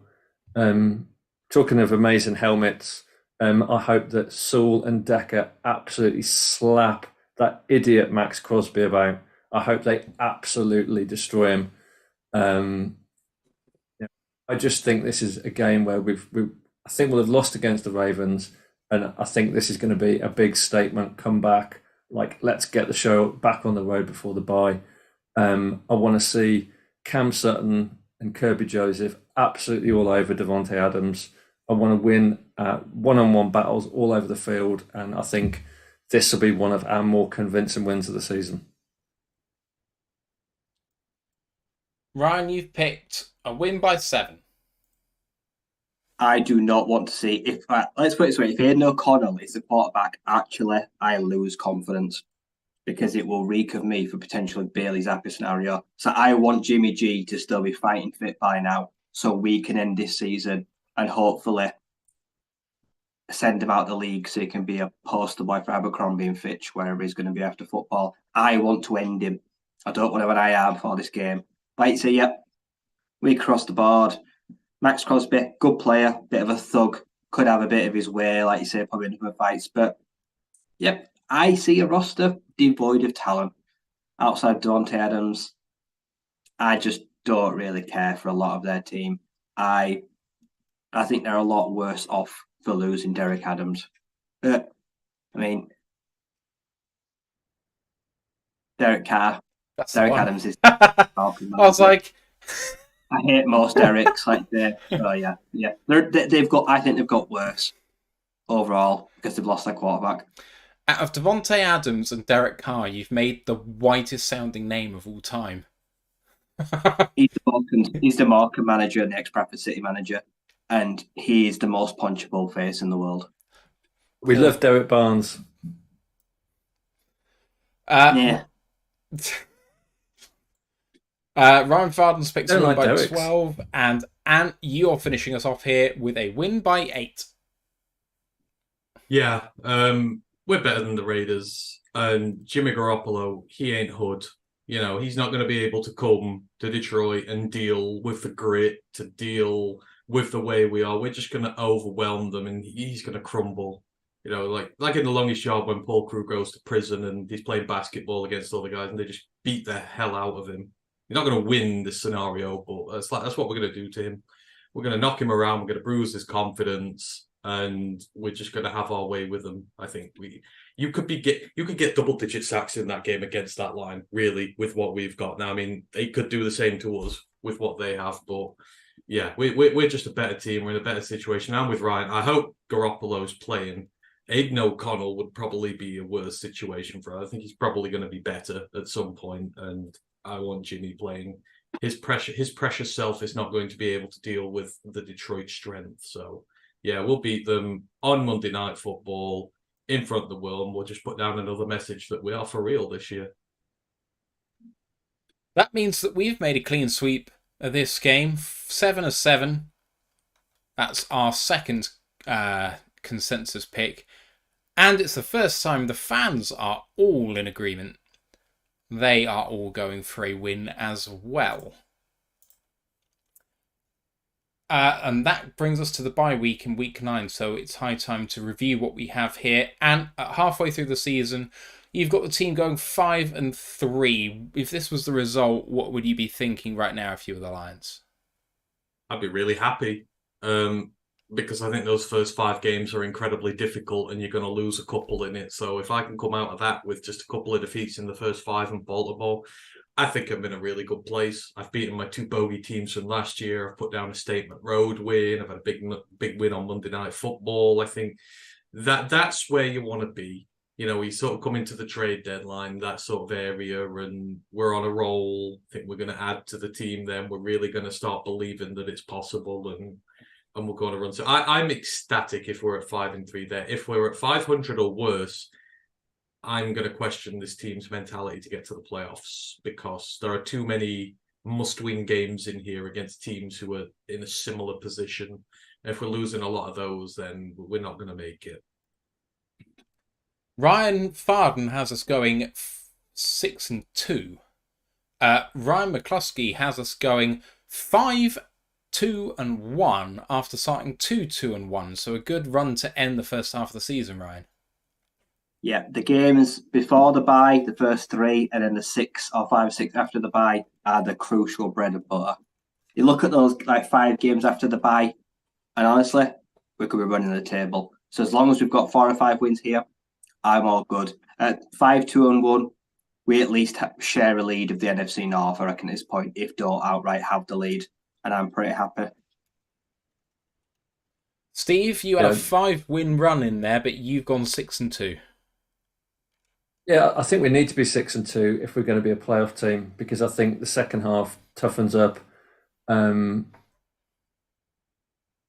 We've got most of the divisional games in the second half, and some sort of nasty little minefields to negotiate at the back end of the season. So I think we've got to be 6-2. Tom's gone 6-2. Ash, you've also gone 6-2. Yeah, at this point, I'm checking to see. I'm checking to see how much a kidney goes for, because it looks like I'll need flights for Las Vegas as well as Detroit and Athens next year. So I'll be getting ready to absolutely blow my bank account and get ready to party in Vegas at the Super Bowl. And I've gone 7-1 because everyone knows I always pick the highest amount of wins. I think every season we've done this, I've picked the highest number of wins for the team, and I ain't about to stop now. But seriously, I thought about the mentality of picking all these games, and I was like, I can find a few more losses in here. And then I checked myself, and I thought, do I actually think the Lions are going to lose any of these games? And I thought, maybe Kansas. Maybe I'll flip Kansas. I don't think we're going to lose that game. I genuinely don't think we're going to lose any of the games I've picked for wins. And is 7 wins too high? Yeah, it is. I don't care. I think we're winning 7. So that's what I've picked. And you know what? If we are, I'm in absolute delirium. If you want to see some people absolutely dying on stream because they're just deliriously happy, watch just the first half of the season, because I genuinely believe this is happening. The fans, of course, have got us going 8-0 because they're just massive homers. I love you guys, but the hell, man. Did someone kidnap Ryan, by the way? Because he's never, I ever predicted more wins than me. don't think Ryan's never predicted a winning season. No, he's never predicted more than 5 wins in a season, and he's predicted more than that in the first. Like, we're not even halfway through the season, and he's predicted more wins than he has combined in the last 2 seasons. Well, he is on a plane to Kansas City right now, I think, or tomorrow. So fair play to him. Why? He's got us losing by 2 scores in Kansas. It's like, why would you go all the way to watch us lose 2 scores? Just pick one of the other ones. I mean, to be fair, isn't he an Arsenal fan? Isn't he used to pain? Are we really going down this avenue? Are we really going this way? Steve's hiding his face like we're not going there, and we're not, so it's okay. But honestly, if you've got a chance to see the Lions at Arrowhead, you should take it, because it's going to happen once every 8 years, and unless we face them in the playoffs in the Super Bowl, it happens once every 8 years. So 8, yeah, once every 8 years, with the 17th game being a possibility as well. So you should take the opportunity. One of the best stadiums in the NFL. Why not? But yeah, chat, put it in there. What do you think if the Lions go whatever these picks are? Who do you like the most? Who do you think is the most accurate? Obviously, the bye happens. At this point, none of us are making jokes that we've won the bye week. I hope. Thank you for the first time in a long time. And we're wheeling back to you for game number 9, week number 10 at the LA Chargers. And you've picked, in fact, just before I reveal that, chat, if you guys can give us a quick like and sub and all that good stuff, you know what to do. That's the last time you hear from me on that. Cheers. Right, Chargers and 3 win. Win by 3. Why? Yeah, so I think I flipped on this from when I initially when I initially saw this, I thought I had us losing, but now that I've sort of looked at it a bit more, that Chargers team is basically, it's all about Justin Herbert, and it's about his ability to influence games. And we've seen that, not that he's not good enough, but that they consistently can give up enough points that team can lose with him. Kind of maybe like us with Staff when he's had great offense over the years. The defense has been equally atrocious, and we've just never been able to win games with it. And you really look at the trench warfare for this one. Can you get it? Can we get through them? Their line is aging a little now. I mean, it's always banged up as well. I know a couple of the guys are hurt at the minute. And then conversely, on the other side, I think our defensive line has what it takes to be able to get to Justin. And I just look at the overall matchups of the field. I'm thinking, I'm not losing this one. I talk about statement wins at Tampa and that. This is like the big one. This is probably the biggest win of the season for me if we go there, because everyone just loves Justin and what he can do. But we've got the secondary now. We have the defensive line to put him under pressure, make him throw the ball quick, and we've got the guys in the secondary to pick him off. And we know that he is prone to interceptions when he panics and he just throws it up there. And I kind of like the matchup. We've had a rest. We're coming off a bye week. We're in good form. The team should be hopefully quite fit, healthy. We've got JMO back at this point, and we have had for a couple of weeks. But it just feels with that big break we've had, we're going to be the fresh team, and we're already better than them in the areas that matter. So freshly rested team, better players. I actually think we can go there and shock them. They're not as good as they're made out to be, I don't think. Ryan Farden for the Chargers game has picked a loss by 7. Ryan McCluskey, a win by 1. LA Chargers, one of the most overrated teams in American sports. They constantly find ways to lose. Justin Herbert should never be even mentioned in the same breath as Josh Allen or Joe Burrow or Jalen Hurts, because he's absolutely nowhere near any of them. Constantly finds ways to make mistakes. He can throw for 400 yards on us and we still win. That team has got no grit, no spine, and they lose more one-score games than nearly everyone in the league, like the last 2 years combined. They are bottleless. We'll go in there, we'll make them look foolish, and hopefully we'll derail their season. Steve, you've picked a loss by 3. Yeah, so I've kind of gone the other way on this. So I think looking at our schedule, we've got those like two really crucial games at home to Chicago and the Packers after this. And I think coming off the bye, we might just be a bit off the pace. Road game at LA. And I don't often disagree with Ryan McCluskey. I mean, who would? You'd have to be a maniac.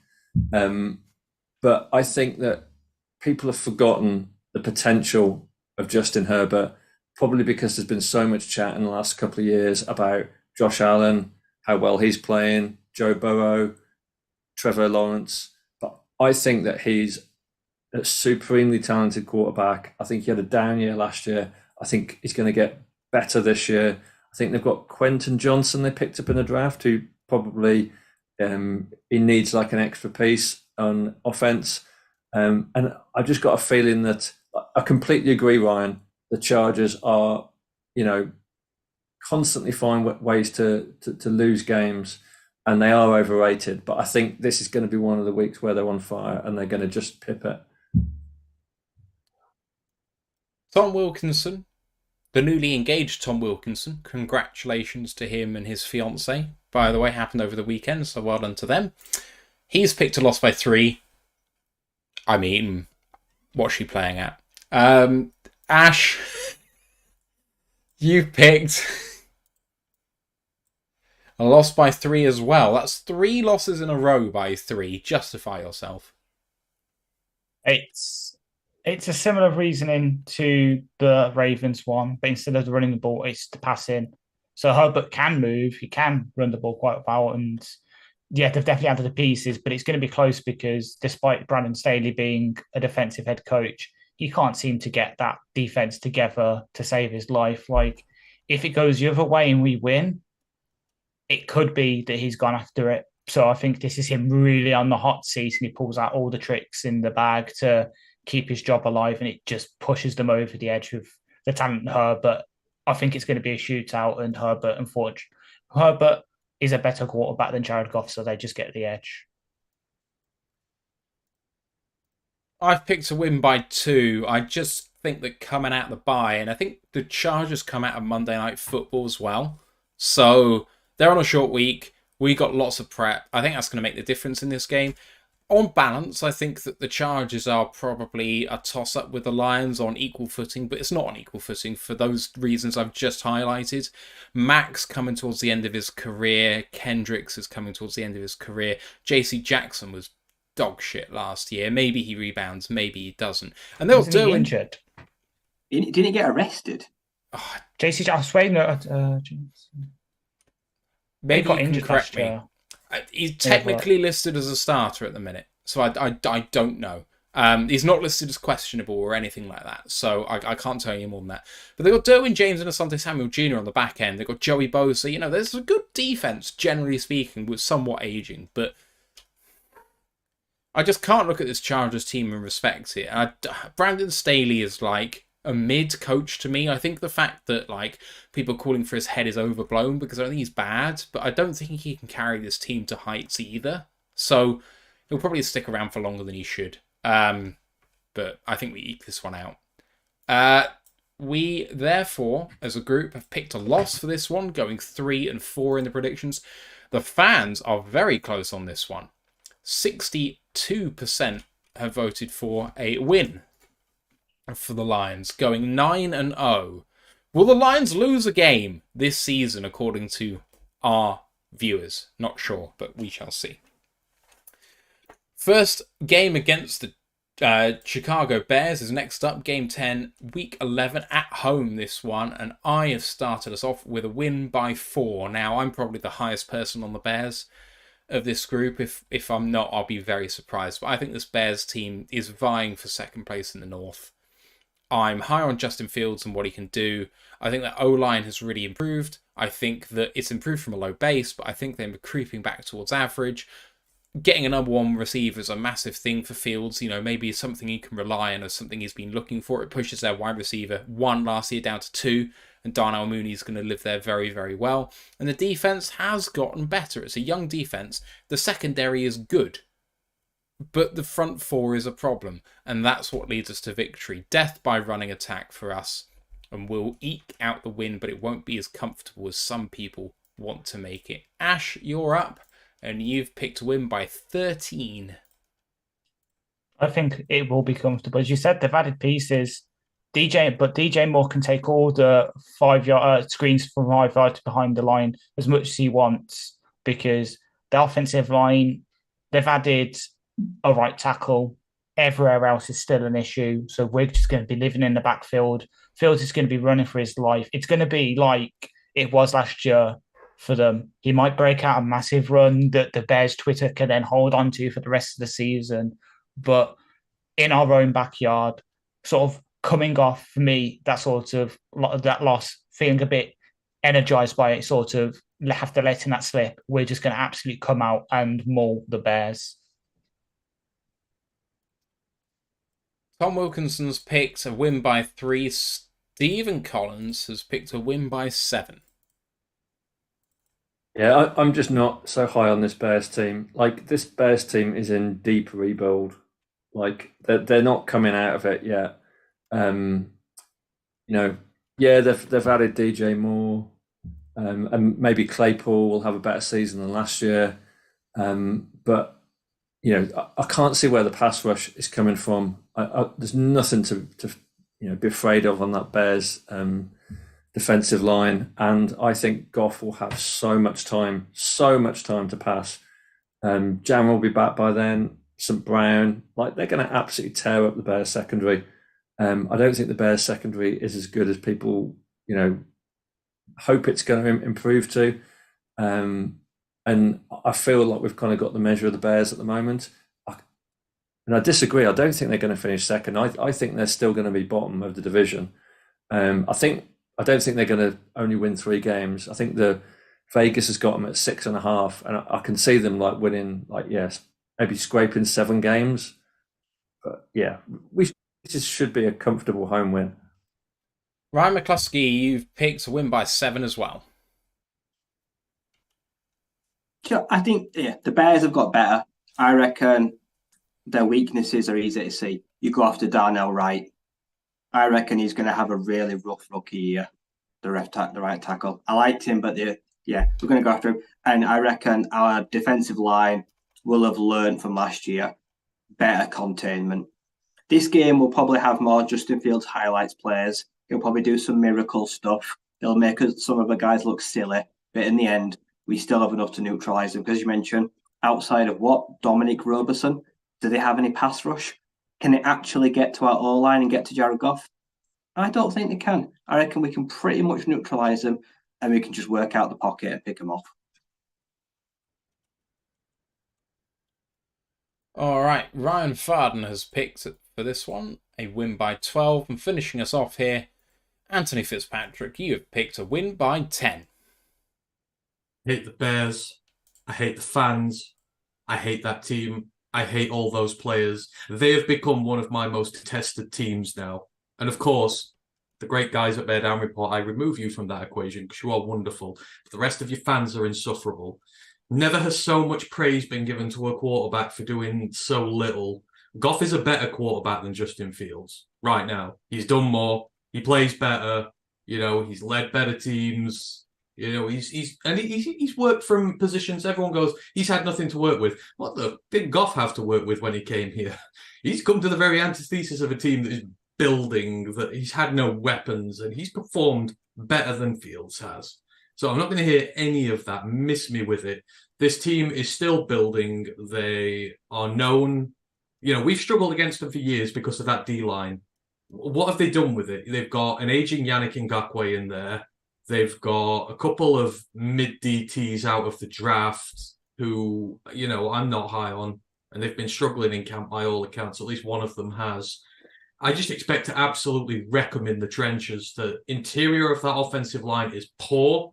I like Braxton and Jones at left tackle. I think Darnell's going to be right, but I think there's a big bullseye on the middle of that line. You collapse that pocket, especially if Levi's going and healthy. You get the linebackers coming in through there. You're going to flush Fields out the pocket.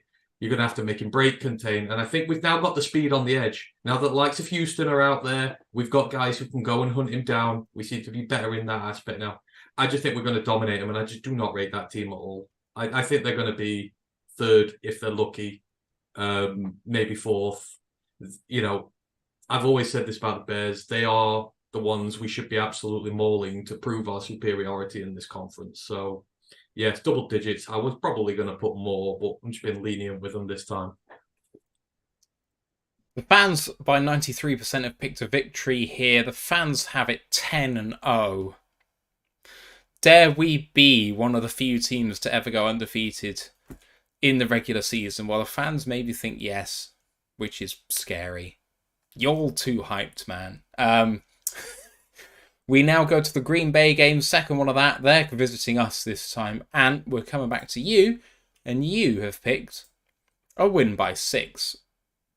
Yeah, I genuinely I think we're going to split with the Packers, and I don't think that's a bad thing. I think it's just going to be home advantage for both sides. Like I've already said about them, I think they're going to be a lot tougher to deal with than people are giving credit for. Because like I say, they don't need Jordan Love to be a Hall of Fame quarterback. They need him to be serviceable to complement the running game and their ever-improving defense. So I think they're going to give us problems, but I think we're going to be at home. We're on a bit of a win streak now. Again, we've sort of put the Bears away. You've got to win your home fixtures in conference. And I think we can do that. I think we get vengeance, and I think we really go on a roll at this point. So we split with the Packers. I'm not upset about that in the slightest because I think they're better than people give them credit for. Ryan Farden has picked a win by 7. McCluskey, win by 3. Yeah, I'm on the same lines of Ant. Like you say, I've got 2 3-point wins. I reckon their defense, and yeah, they've got a great running back duo. I hate playing AJ Dillon and Aaron Jones. They just offer something that is just really awful to play against for the interior of a defensive line. Yeah, and by now we've probably slowed down, probably picked up a few injuries. I reckon, yeah, we just hang on here. But John Love probably plays a lot better this time round. I reckon by now he's probably got in some sort of groove. But yeah, we scrape with a 3-0 win again. Steve, you've picked a win by 4. Yeah, I'm going to kind of like echo Ant's sentiments about the Bears fans here, but we're Packers fans. I don't want to split against the Packers. I want to thoroughly destroy the Packers in 2 games. I want to sweep them for the 2nd season in a row. These fans are just the most insufferable, humorless, deluded bunch, and I want to see them suffer in misery. And like this franchise is just being shown up for the utter shit show it is. I mean, like look at Rodgers in New York at the Jets, showing up for OTAs, showing up for practice. He's not smoking fucking shit. He's not turning his locker room into a crack house. He's a normal quarterback. And do you know why? Because Robert Saleh would kick his ass if he went to New York and started playing the same shit that he's been doing for the last 3 or 4 seasons, where he's just embarrassed the franchise with just his pathetic diva-like antics. And I want to absolutely make this a statement. I want us to smash them again. I think they are going to be better in the 2nd game, but we're at home. Let's put some points on them. Let's not take our foot off their throat. I do not want to see them finish 2nd in the division. I want to see them somewhere near the depths of beardom. FTP. I love the Punisher vibes that Steve's giving off. It's like, you've hurt me and now I'm going to destroy your world. Everything is just burned down in a storm of flames. Kill it with fire. Kill the Packers with fire. Right. We move on to Tom Wilkinson. He's picked a win by 11. Ash, you've picked a win by 3. Yeah, because I agree with pretty much what everyone says. By now, the Packers will have found some form of groove on the offense to get the ball moving, whether it is Jordan Love's worked out how to throw accurately, and those receivers who pretty much all of them are either 1st or 2nd year guys that don't have any proper vets. So they're going to grow into the season as well. So they're going to learn how to move the ball at a quicker pace. And yeah, we'll probably have a few injuries by now. So it'll be closer, but we still scrape the win because we're just a better team than them. Finally, I'm finishing this one off, and I've picked a win by 9. I think this Packers team is finishing 3rd in the division. I don't think they're very good. That defense, people think it's going to regress back to the mean after being poor for the majority of last year and recovering late down the stretch. It's got good individual players, but I don't see the scheme being conducive to being a good team. Can they stop the run? Will they ever try and stop the run? I don't know, but it ain't starting here. Death by run. Gibbs, Montgomery having an absolute field day.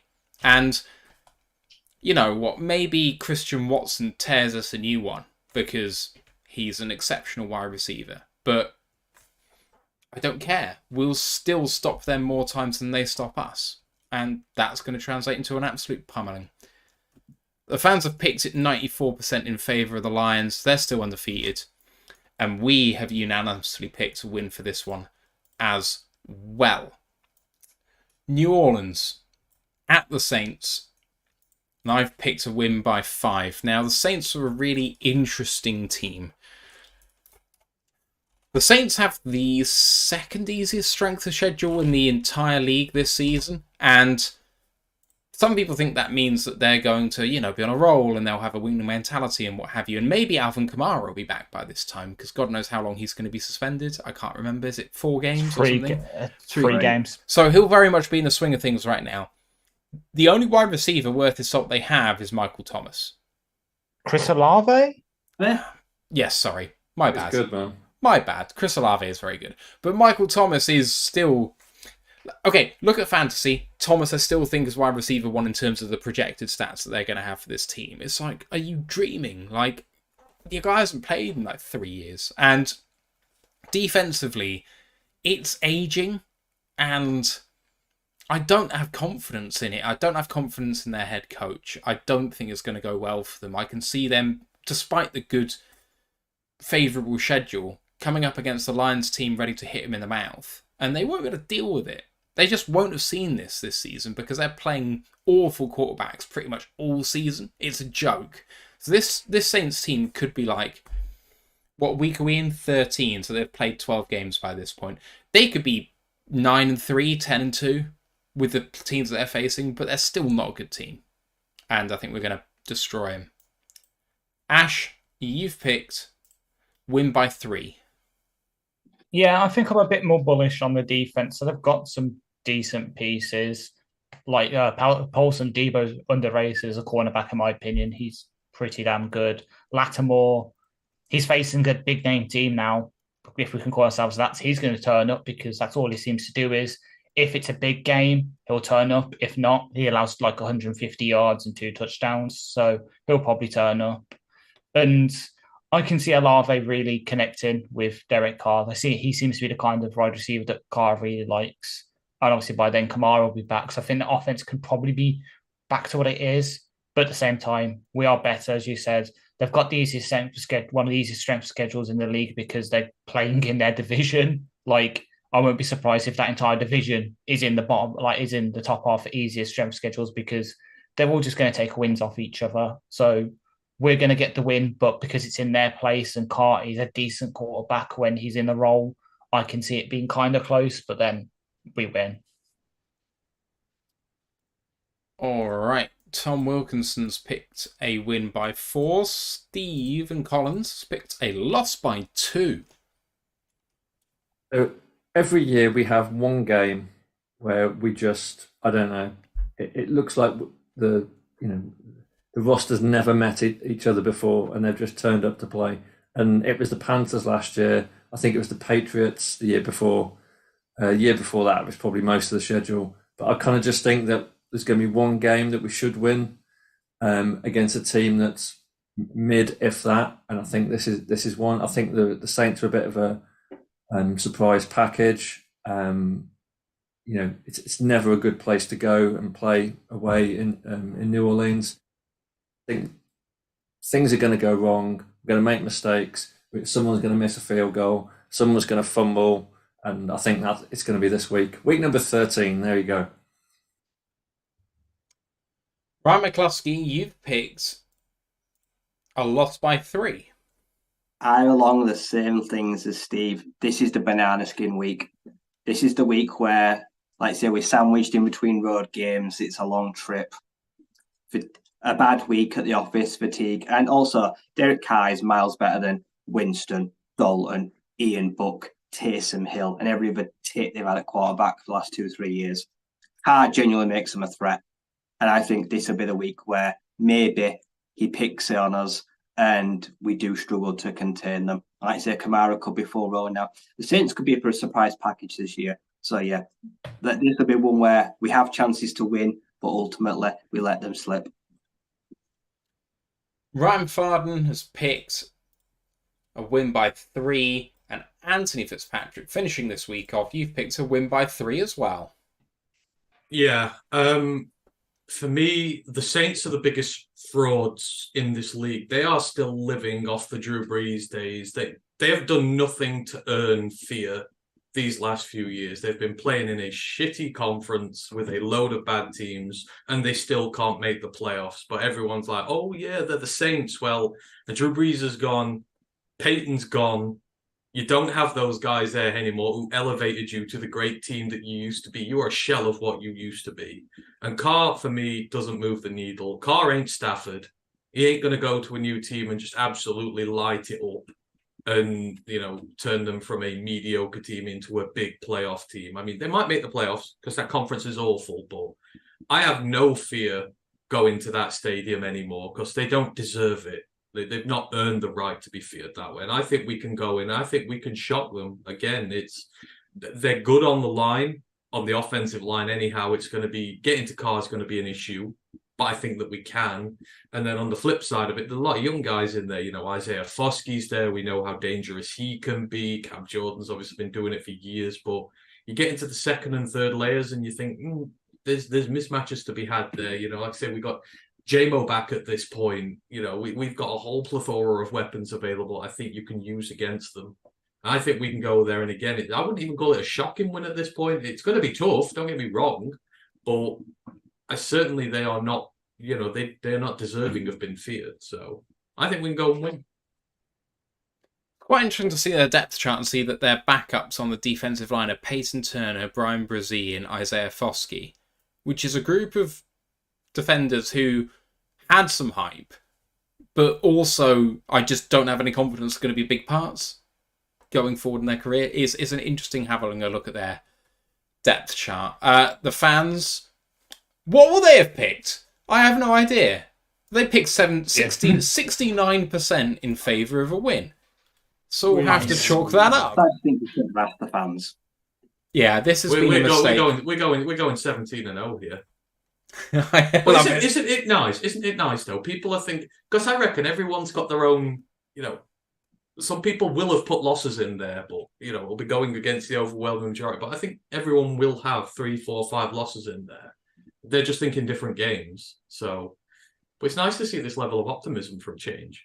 I'm not going to have that. By now, Michigan has declared a state of emergency, and Kool-Aid is no longer a thing. Well, people might look at this and go, oh my God, they're hopeless. But you look at the last 2 years we've done this, and I think we've been incredibly realistic with what we've done. And we've been around the ballpark. We've guessed correctly the last 2 years what we're going to do. We don't just do this Homer stuff all the time. We're very critical. So you should be worried that our critical selves are predicting so many wins. We're starting off week 14 with Anthony Fitzpatrick at the Chicago Bears. Your most beloved team apart from the Lions. And you've picked a win by 7. I have no respect for this Bears team. I want to sweep them. I want to sweep them every year. For me, they're at a level below us. And even on the road, we went 5-1 last year. We went there, we won in difficult circumstances as well. We kind of bought ourselves out a hole out there to go and win. And we're better now. And yeah, they're better, but we're just... Overall, we are a better team. We have a much better offense. Our defense is much better as well. It's going to be able to deal with them better than it did last year. This is the one NFC North team I think we're going to sweep this year. And I want us to. I would be disappointed if we lost to them. Ryan Farden has picked a victory in this one by 6. Ryan McCluskey, you've picked a win by 7. So it's week 14. The Bears have got nothing to play for. Justin Fields is trying to carry them all season. He's looking forward to the off season. So what's going to happen? Like I say, he's going to escape the pocket, do his best, and Derek Barnes and Jack Campbell are going to destroy him. They're going to meet in the middle. They're going to Eiffel Tower him like it's a casting couch session, and he is going to play for the off season. They are going to end him, and he is going to clamour for week 19 so he can go take a nice ice bath and sit on a donut. Right, that needs to be clipped. That needs to be clipped. Do I need to go onto Urban Dictionary and look a few things up? Yes. Yeah, yes, you do, Steve. That needs to, Steve, like, you might be 50 now, but you're not immune to whatever that was. Oh, of all the things I thought I'd hear today, getting Eiffel Towered was not one of them.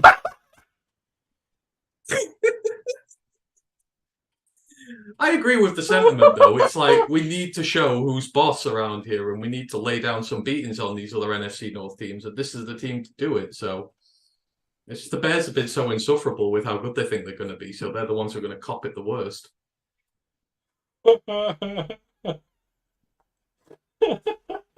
See, you'll look when Steve Urban Dictionaries this, you're going to see the look of disgust on his face when he's done it. We'll know when he's done it.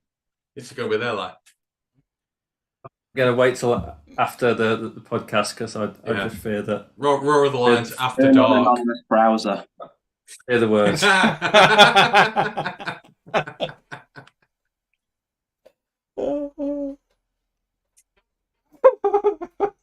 Sorry, guys. It's just really tickled me. Oh, right. Get back on track with Steve. Win by 10. Yeah, I mean, I think by this point, I reckon the Bears are going to be about 3-9, and I think there's going to be some talk of tanking, and I reckon Fields is going to be thinking, shit, I need to get some wins on the board here, otherwise we're going to have a really high pick, and we know what that could mean for Fields. So I think Fields is going to be, by this point, starting to unravel. Let's not forget what happened when we put him under pressure last year, and Akuda pick-sixed him. I think this is. I think we might be behind in this game, but I think we're going to come back to a convincing win, and we're going to sweep the Bears. You'll be pleased, Anne. Who's pick six in Fields this time to get us back in? I reckon maybe Jerry Jacobs. Tom Wilkinson has entered the chat, but can't defend himself with a loss by 7 in this game. Come on, man. Ash, Did he do his predictions in Japan? Was he on the Saki? His predictions are wild. Ash, you've picked a win by 7. Yeah. Even though I predicted a win by 30 in early season, because it's like their place, it's the only outdoor game we have this season. You're going to have a bit of regression from us because the whole Jared Goff can't throw in the cold thing is slightly true. So there will be a reduction in offensive performance. But then we're going to have, as you said, they're not going to be any better. It's still not going to be enough for them. And to answer the earlier question, a person is going to get pick 6. It is going to be Brian Branch. Good shout. Good shout. Oh, I want a big man pick 6 of him. I want Lee McNeil to pluck it out the air. I was thinking don't mention Lee. I'm bringing him up later. There's a certain play in week 18 that I want us to run that involves Aleem. So I want Aleem to pick him off, run Fields over, and run it into the end zone. I will have that play clipped for eternity. Talking of clips. Oh, you haven't. All right. That's going on the Royal Lions UK TikTok. Yes, it is. It is. Right. I have finally picked a win by 1 in this game, and I've already expressed that I think the Bears are probably going to be second in this division. Fields could have rushed for 200 yards in this game. He's done it twice to us already, or near as damn it. And, I think he's the best Russian quarterback in the league now. I think his mix of size as well as speed and elusiveness puts him over Lamar now for me. And I think that'll keep it close. I think every Bears game is going to be close. I don't see him getting blown away by anybody, to be quite frank. But the Lions are taking care of business. They're striding en route. I have them 12-1 at this point. Oh God, who's playing that too loud? Ash. Sorry. Yeah. I just think the momentum's going to carry us in this one. In their own grounds, Chicago are going to be a hard game no matter what. In division always is in the NFC North. But I think we get it done. This means that we've picked overall a win in this game. And the fans are a bit more pessimistic in this one, but still predict a victory. 73% in this game. The fans have us undefeated. And we snake back round to the Denver game at home. And I've picked a loss by 7. Now, the thing about Denver is it's potentially... 6. I can't read. Sorry. It's potentially one of the hardest games of the season, low-key. I mean, everyone heard about it last year, that if the Denver Broncos could score 18 points, they'd have won the NFL last year, or whatever stupid stat it was. The problem is that I think Russell Wilson will rebound enough to make this a problem, because I think that he's not going to be an elite quarterback anymore. I don't think it's going to be as awful as he... it's not at Denver. It's at home. My bad. Why can't I read tonight? Apologies. I still think that this defense is going to be really tough. Thanks, Matt Verville, for pointing that out. Denver defense really strong. We're due a loss maybe at some point. I do think that Denver Lions is a toss-up on any given Sunday sort of basis, but I just look at this team. I look at their running backs especially as well, and I really like what they've got going. So, and you have a look at the head coach. They brought in Sean Payton. It's just going to work, isn't it? Like, Sean Payton's a winner. I don't like him, but I think they'll get business done. I think they could threaten the playoffs this year in a deceptively poor AFC West. That might be a hot take, but yeah. I think you're huffing too much opium at the minute. It's getting to you. Maybe. It's not been so nice. You should stop lying so much about the Bears. Then it's just making you. Maybe I should have a lie down. Ash, you've picked a win by 3. I don't think the Sean Payton experiment is going to work. We've seen it happen in another team in our division, getting a coach who was a serial winner, went to TV, and now has come back into coaching. Raiders and John Gruden. It might go a bit better since they've actually got a few pieces for their coach to work with, but it's still not going to work. Payton went to TV for a reason. He might be able to get a bit more out of Russell Wilson, Javonte Williams in the offense, but they've lost 2 of their best receivers to ACL injuries. They've pretty much only got one guy to throw to. It's the defense. It isn't what it used to be. It really rode Von Miller and Bradley Chubb. They don't have that much there anymore outside of Patrick Surtain. Like, yeah, he's there, but what can he do if there's no pass rush? So, while I'm only predicting a 3, I think it's just because Russell Wilson will be able to do some Russell Wilson magic. He always seems to play well against us and do some stuff. But we get our revenge for that stupid COVID game, the first year of the regime, where we basically had to play all practice squatters. We're going to get our revenge for that. Tom's picked a win by 3. Steve, you've picked a win by 4. Yeah, I think we'll definitely see Sean Payton make an impact on this team. But as Ryan McCluskey would say, this team's dog shit. And it's going to take him a couple of seasons to sort this out. So I think we've got more than beat the Broncos. And yes, I have just looked up on Urban Dictionary, and Ryan, you are what my wife would call a dutty man.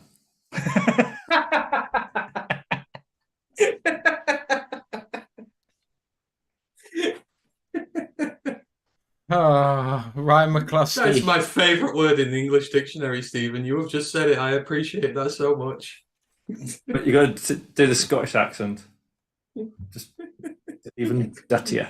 Dutty. Ryan McCluskey. He looks so pleased with himself.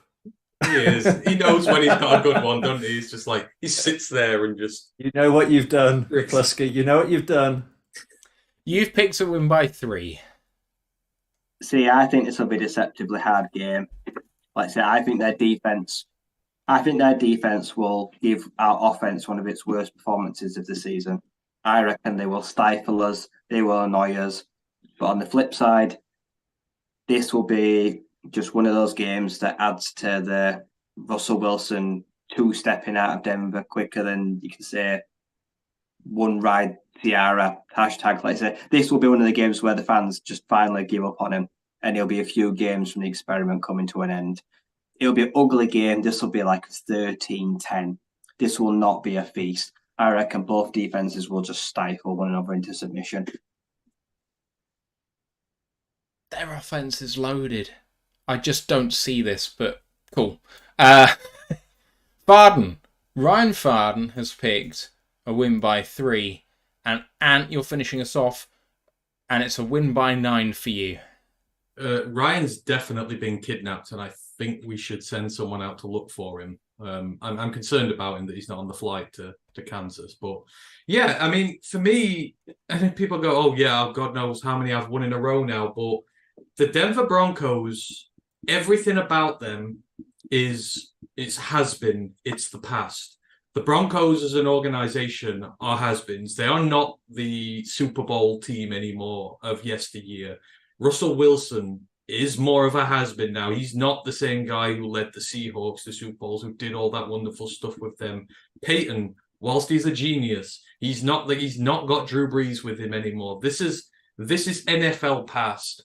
For me, what I love about this team so much is this is NFL future. These are guys who are ascending, who are going to the top, whilst every bit of this Broncos organization is with people who are on the way down. And we are at home. You know, that offensive line of theirs is weak. I mean, they've got McGlinchey in at right tackle now. He's not what he used to be either. He's also sort of ghost of Christmas past when it comes to NFL. And, you know, I expect us to be very physical. Dan Campbell knows how Peyton plays. Everyone goes, you know, is the teacher going to school the student? But what happens occasionally with students is they get better. They know who they're facing. We know what Russell Wilson is. You've got to protect against the deep balls, but we also know that he makes boneheaded mistakes when you pressure him, especially in these years now. And leash is short at Denver. The fans are not on board at the moment. You know, obviously Peyton's here and it's going to give them a little buzz, but by this point, late in the year, it's going to be gone. So I pick our team that's going up towards the Super Bowl to, you know, replace, almost pass the torch, if you will. So I think we can beat them, and I think we can beat them comfortably at home. I do not fear them again. Seems like the chat are latching on to something said previously. Quirky Zerkis just said, Ryan just gave Steve's wife a good idea. Haha. Anyway. Just want to give a shout out, by the way, to Mile Marker, who's super chatted $10. That was actually a little while ago, so apologies for that while we've been going through this. I completely missed it. It's an excellent details, guys. Appreciate you, man. Thank you very much for that. I'm trying to get a refund after the last segment.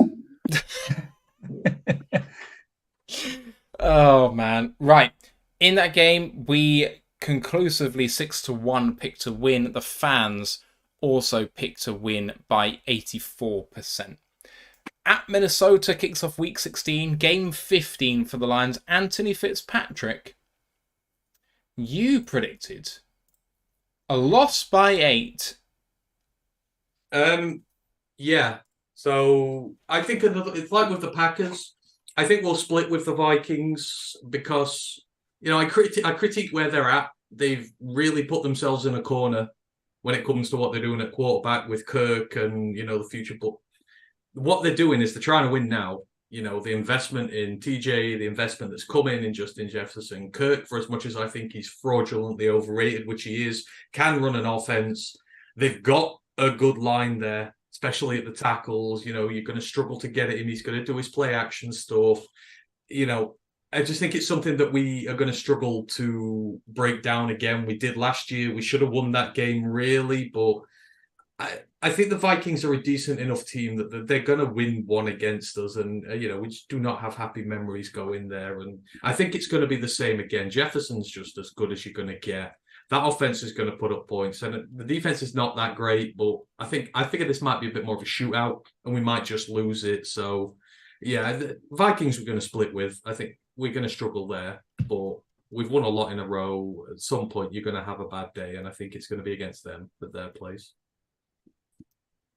Ryan Farden has picked a loss by 3. He's come back down to reality. Ryan McCluskey, you've picked a loss by 7.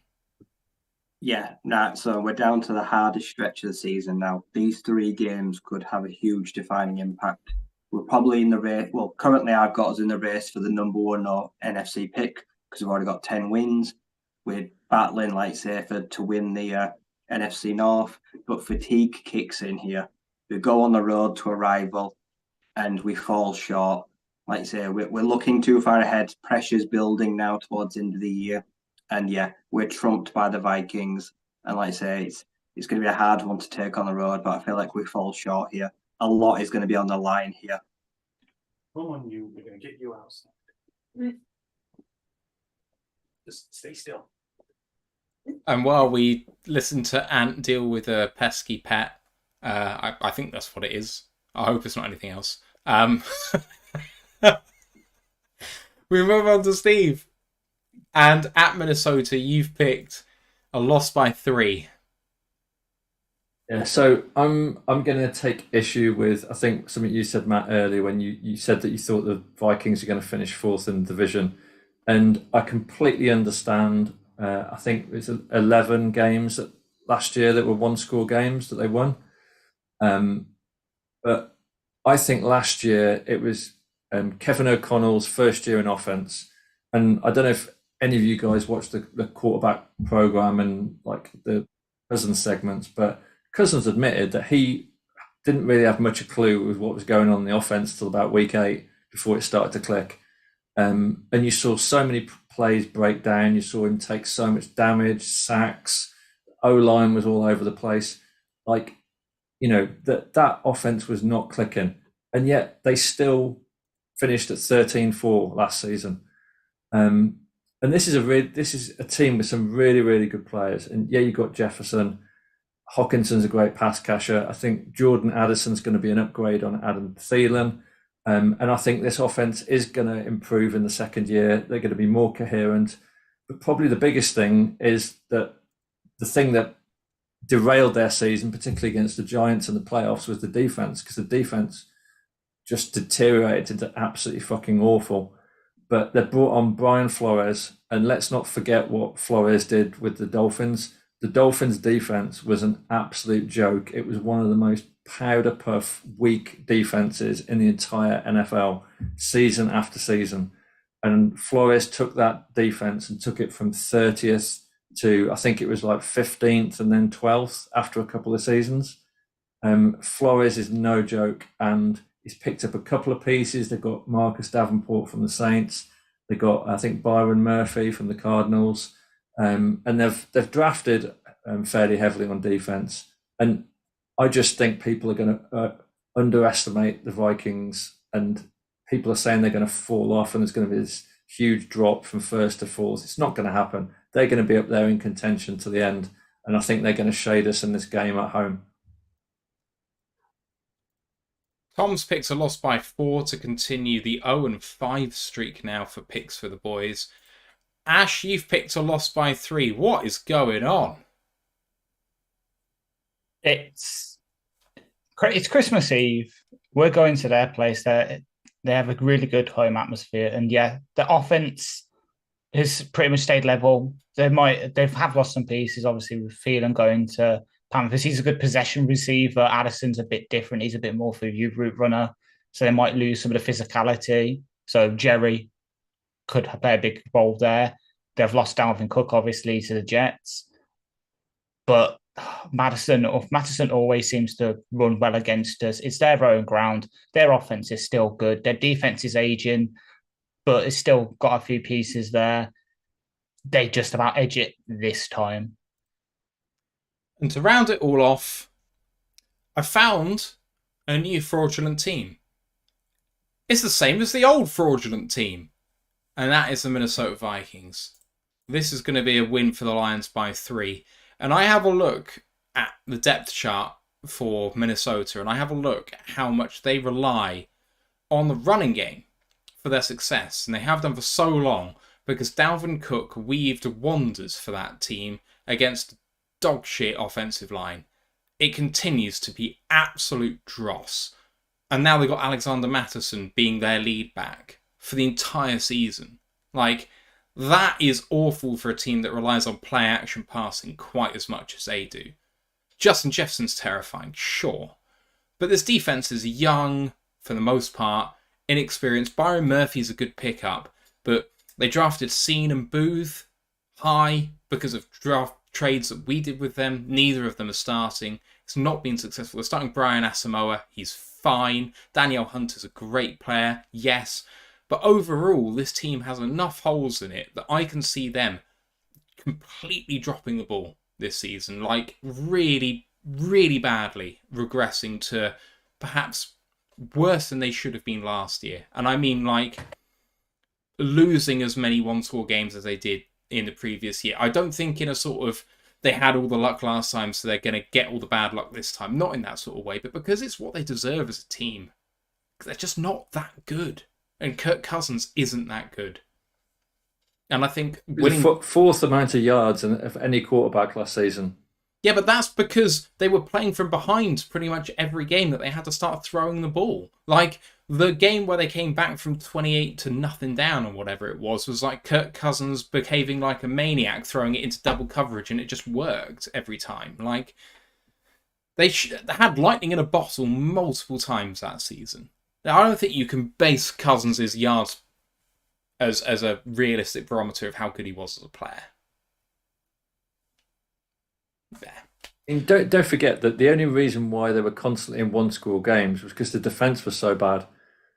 If the defense tightens up, they won't need to rely on one-score games. And they are moving from a team that didn't blitz to a team that's going to always blitz, and that's going to be interesting, but they'll live and die that way. It'll be interesting to see what this team does, but I just don't see it working. Anyway, the team have very decisively picked this as a loss, with only one of us going for a win. That's the worst game this season so far that we've picked. The fans, however, are not swayed by your arguments and have gone 65% in favour of the Detroit Lions. And we will back round for Week 17, Game 16, against the Dallas Cowboys in Dallas. And I'm picking a loss by 10. At this point, the Lions walk into this game with a 13-2 record, fighting for the number 1 seed. They could lock it up with this game, and they just lay a bit of an egg against a Dallas team that's kind of loaded on both sides of the ball. And I hate to say it, but, you know, Micah Parsons and all of that talent they've got on offense with CeeDee Lamb and Tony Pollard and whatever, like, it's going to be hard for the Lions, especially going to Jerry World. It's just one of those games where I feel like we take the foot off the gas just a tiny bit and they'll take advantage in a division where they may need to win out late to challenge the Eagles. Ash, you've picked a loss by 7. Yeah, the Cowboys always seem to have our number one way or the other. Going to Jerry World, it's going to be difficult. It'll definitely be more respectable than the last couple of times have been, but we're going to lose. But it might be the kick up the backside we need for the next couple of weeks after that, because I think we're making the playoffs, and I think these two losses to the Vikings and Cowboys could be the fire that sort of pushes us through. Tom's picked a loss by 10 as well. Steve, you've picked a loss by 6. Yeah, so before the bye, I'd got us at 6-2, but then I think, you know, things have tightened up, and I've got us going after the bye, but at this point 4-4. And I think, as Ash just said, this is going to be a game where the Cowboys are probably battling with the Eagles and the 49ers for, you know, the number 1 spot, and maybe the division.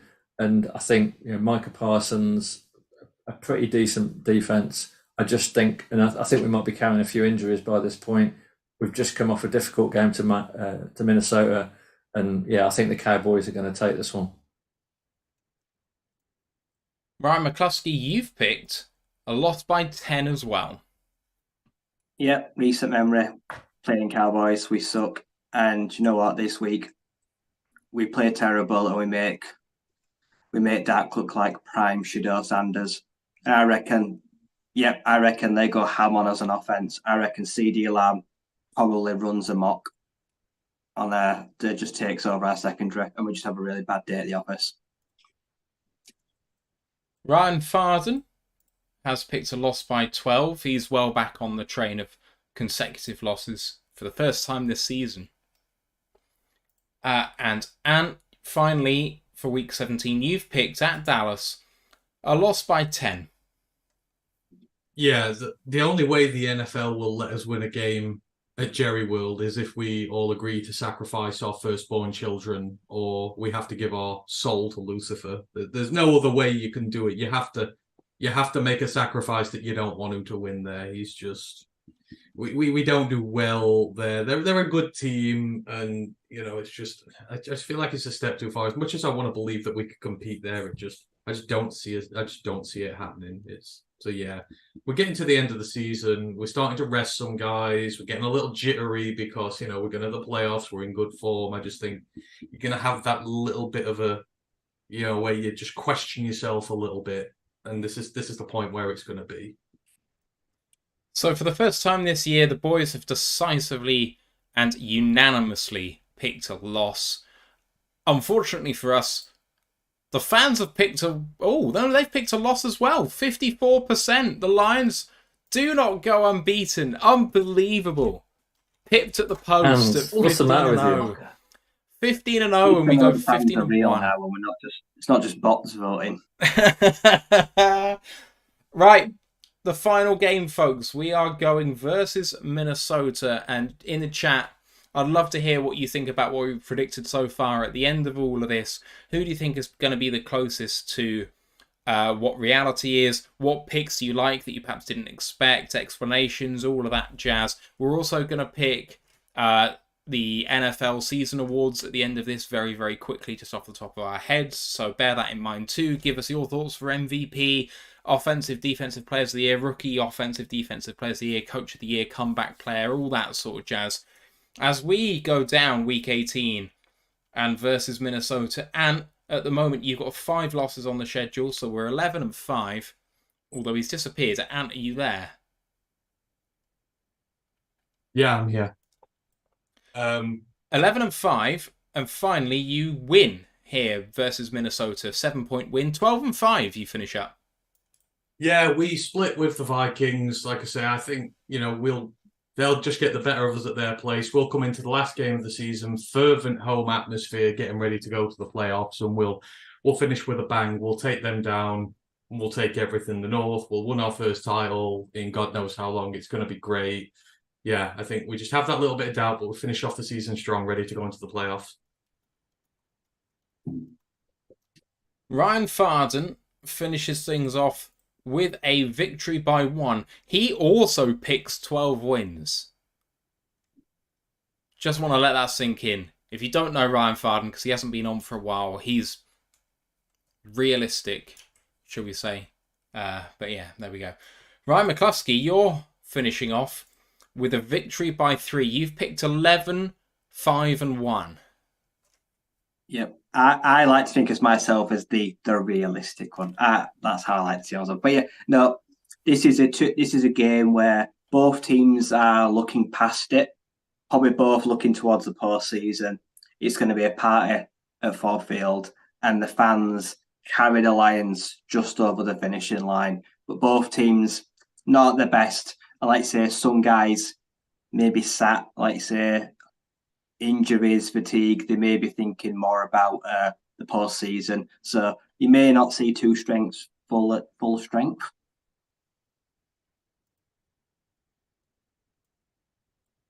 All right, Steve, you're finishing the season off with a victory by 7. You've also picked 11 wins. Yeah, so I kind of think that this game could be for the division.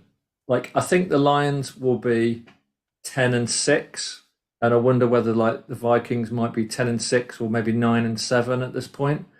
And I think like everything's on the line for the division because, like I said, I think the Vikings are going to be challenging. I don't think they're going to be as higher win loss as last year. I think 13-4. So they are going to drop off by a few games, but they're still going to be in contention, and I still think they'll get a wild card spot.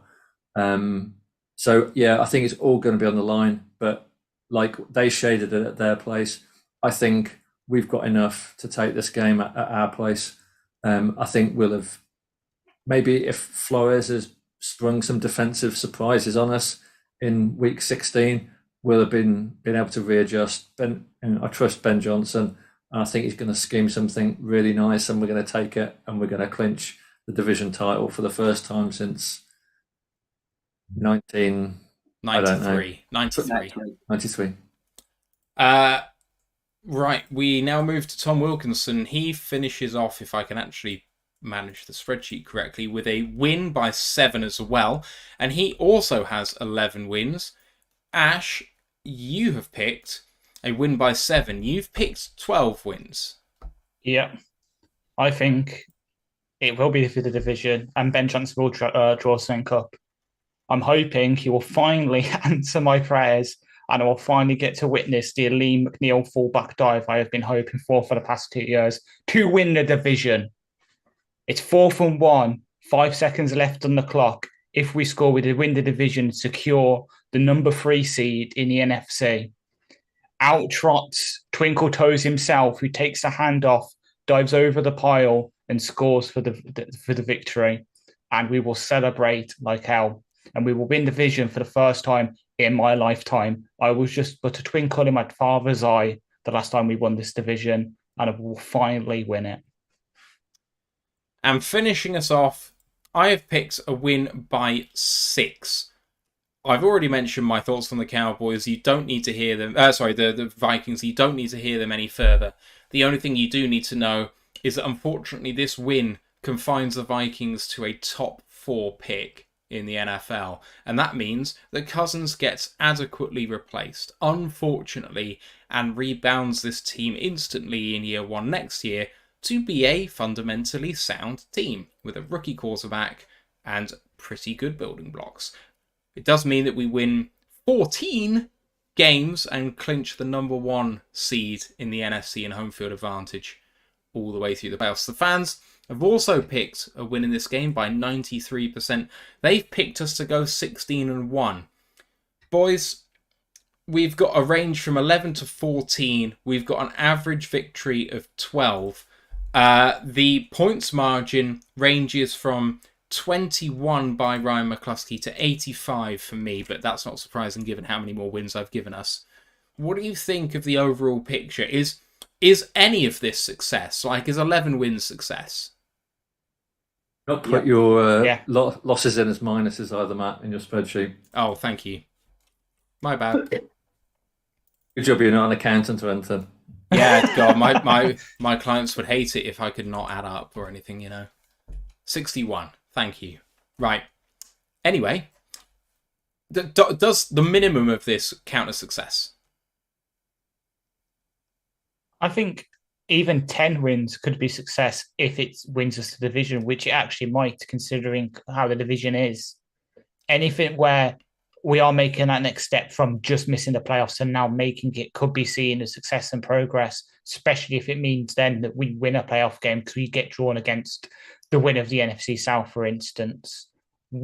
Anything that's an improvement on last year for me and stuff you can see on the field in terms of progress is success.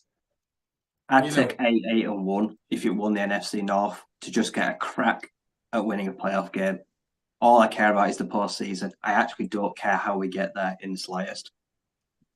See, You want to get home field advantage, don't you? You don't want to like scrape in on a wild card and then find yourself like having a really shitty fixture. You want to kind of like, if this is the year, like let's win the fucking division.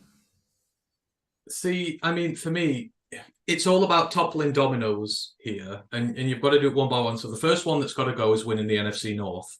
You've got to do that. You've got to get rid of that record of never winning it during this inception. Then you've got to have a playoff win.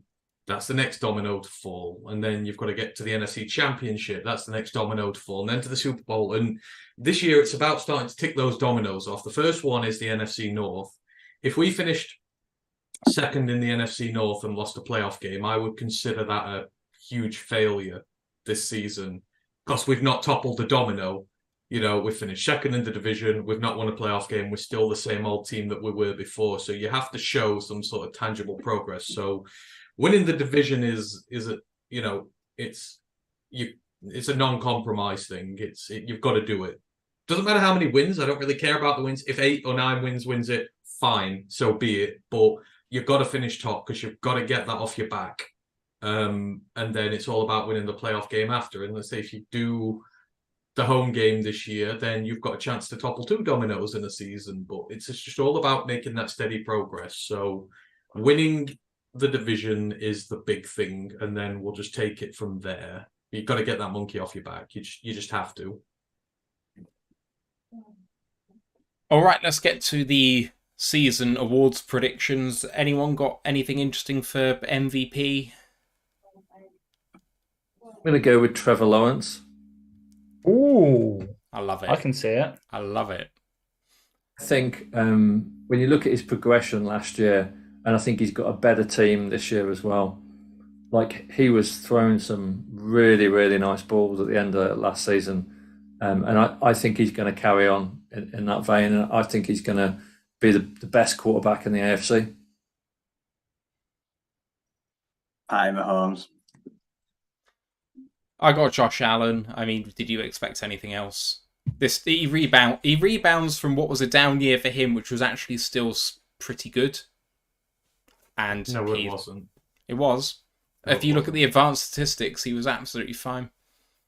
I look with my eyes. I don't use advanced stats.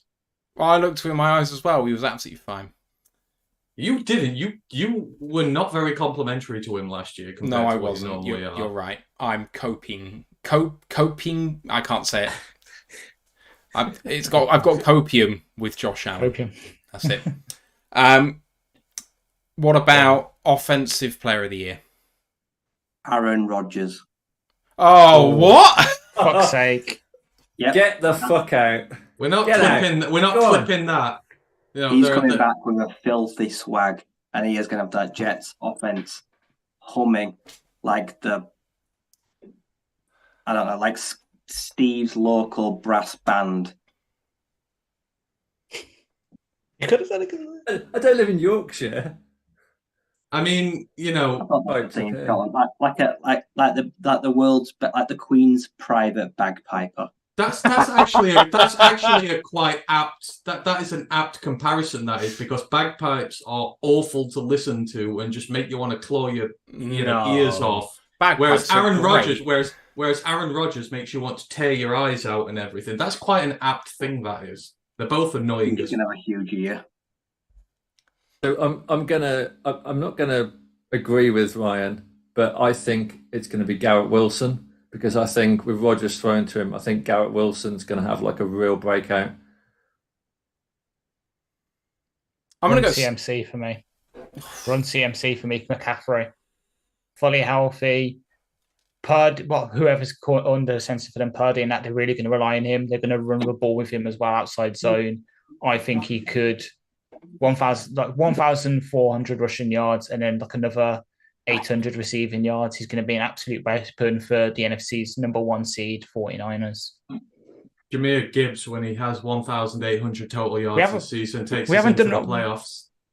Offensive player. No, I'm just saying a straight outright offensive player of the year. That's how good he can be.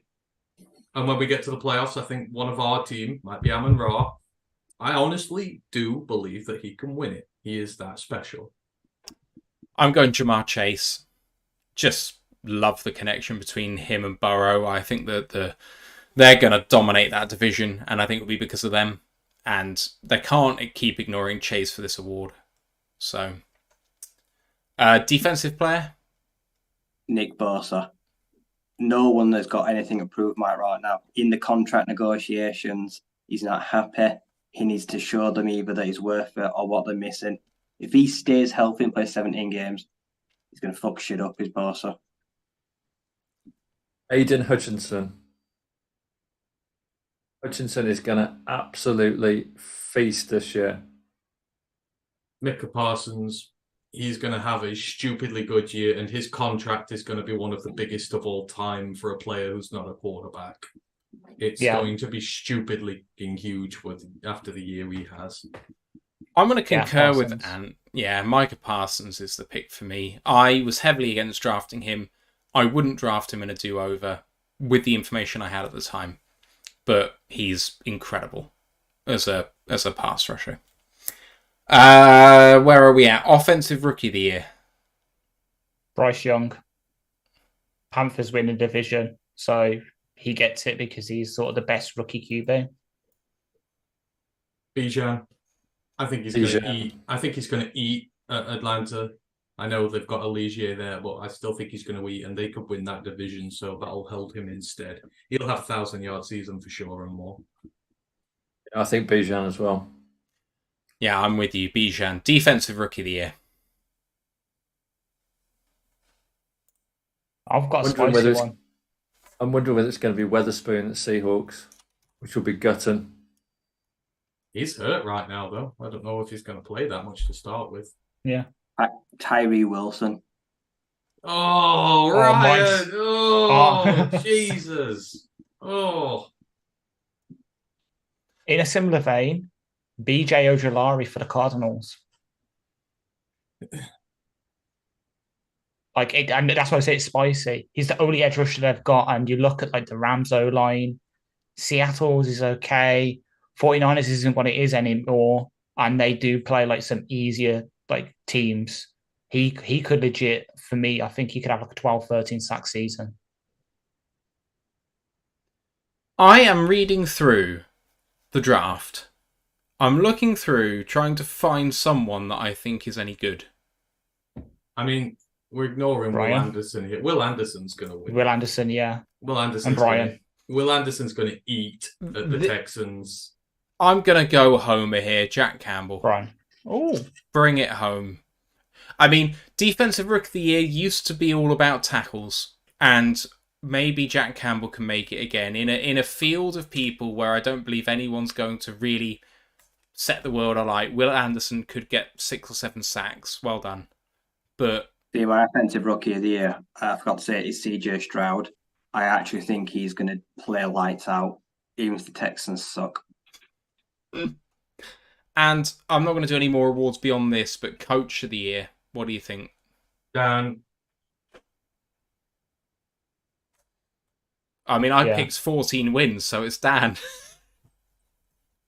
Dan, but I'm against this Executive of the Year erasure.